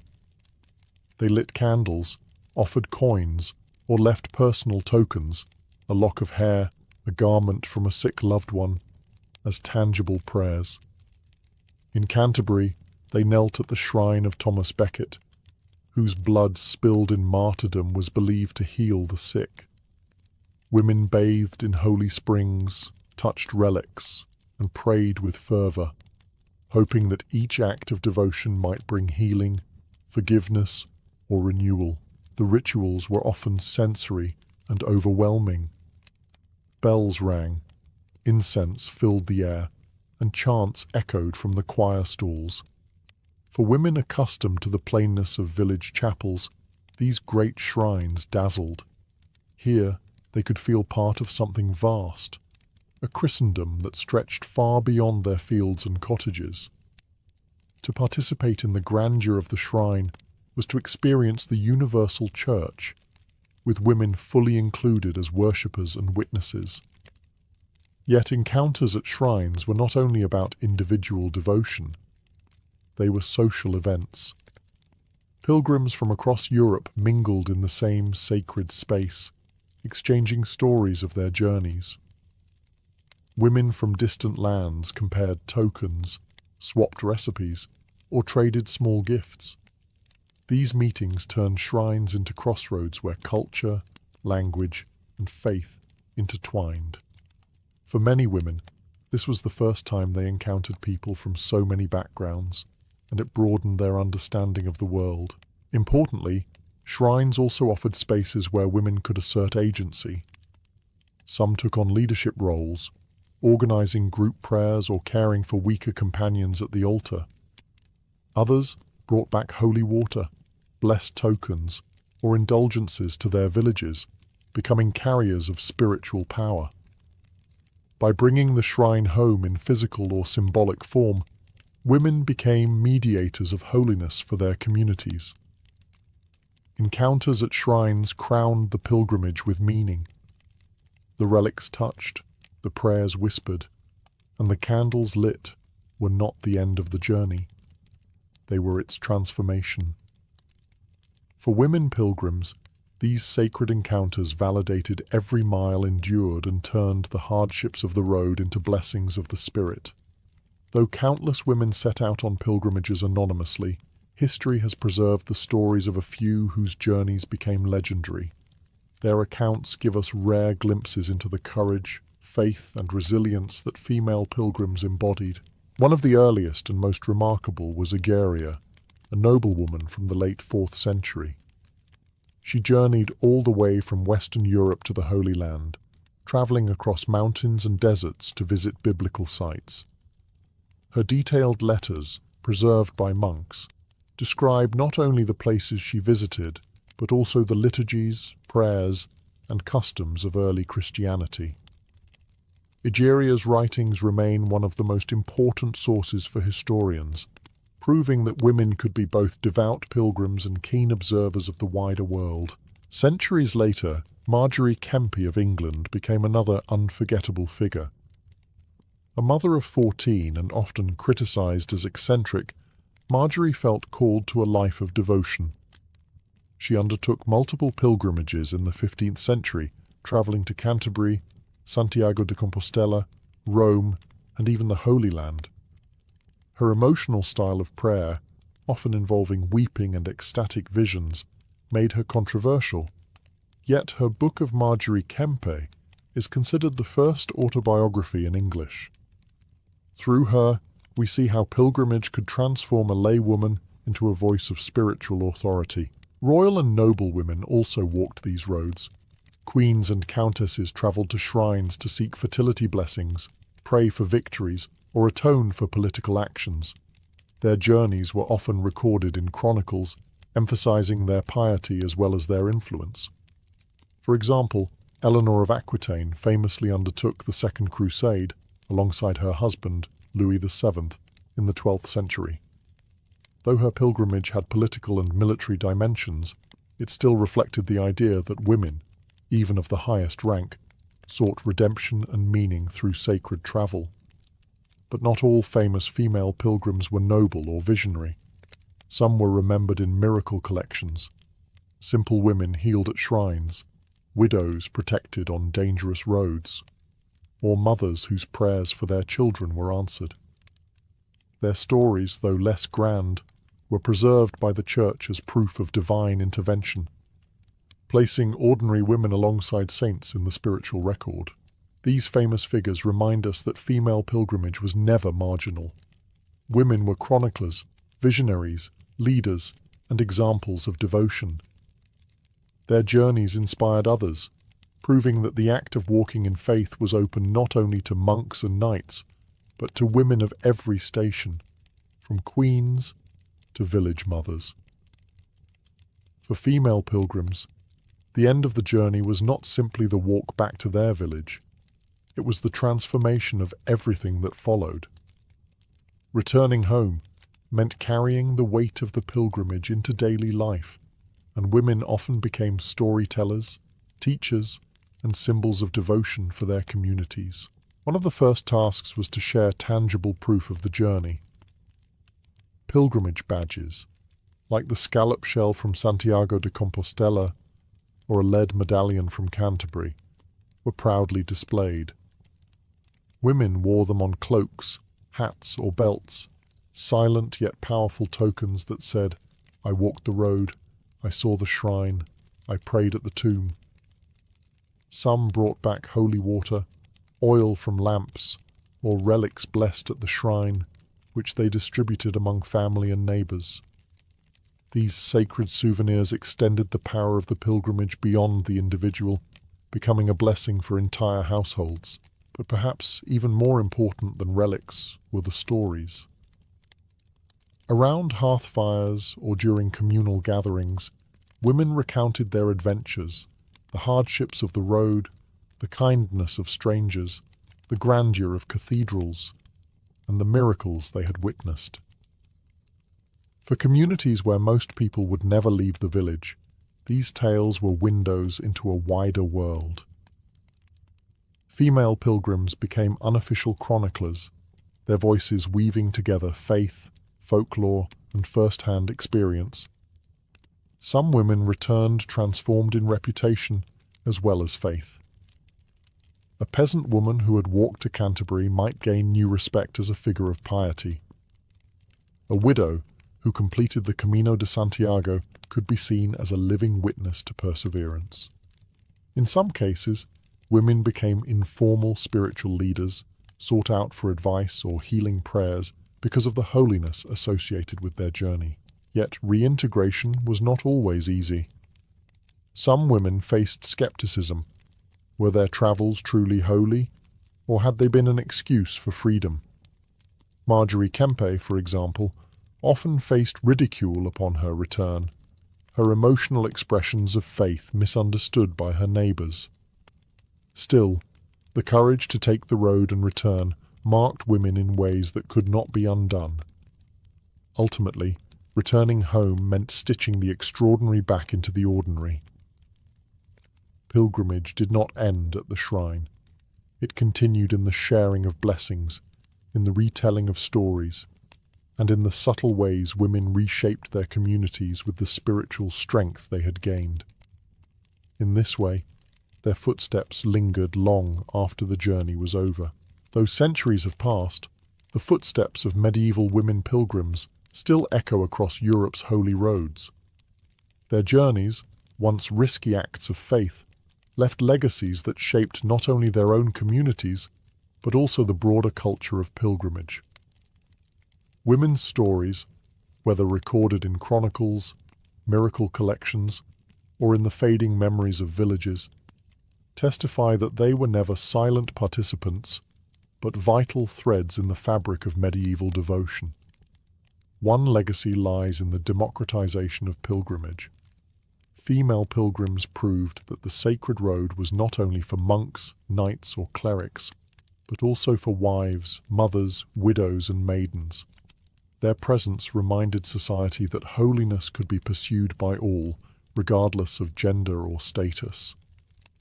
This inclusivity strengthened the idea of pilgrimage as a communal act, a shared path of faith that bound men and women together before God. Another enduring impact was cultural transmission. Women carried home not just relics and badges, but also songs, prayers, and stories gathered from distant lands. Through their voices, new devotions and rituals spread into villages. A woman who had prayed at Canterbury might introduce her neighbours to the cult of Thomas Becket. Another returning from Rome could recount marvels of the eternal city, inspiring others to undertake journeys of their own. In this way, women became conduits of spiritual exchange, expanding horizons for communities that otherwise rarely looked beyond their parish boundaries. The legacy was also personal. For many women, pilgrimage reshaped identity. A peasant woman who had braved the Camino de Santiago might return with newfound confidence, her status elevated by endurance and piety. Noble women who sponsored or undertook journeys cemented reputations for religious devotion, often remembered in family chronicles or monastic records. Even when skepticism greeted them, as in the case of Marjorie Kempe, women pilgrims carved out spiritual authority by sheer determination. Finally, their legacy endures in the very idea of movement as devotion. By stepping onto the road, women embodied faith in action, showing that holiness was not confined to cloisters or chapels, but could be lived in the dust, danger, and fellowship of the journey itself.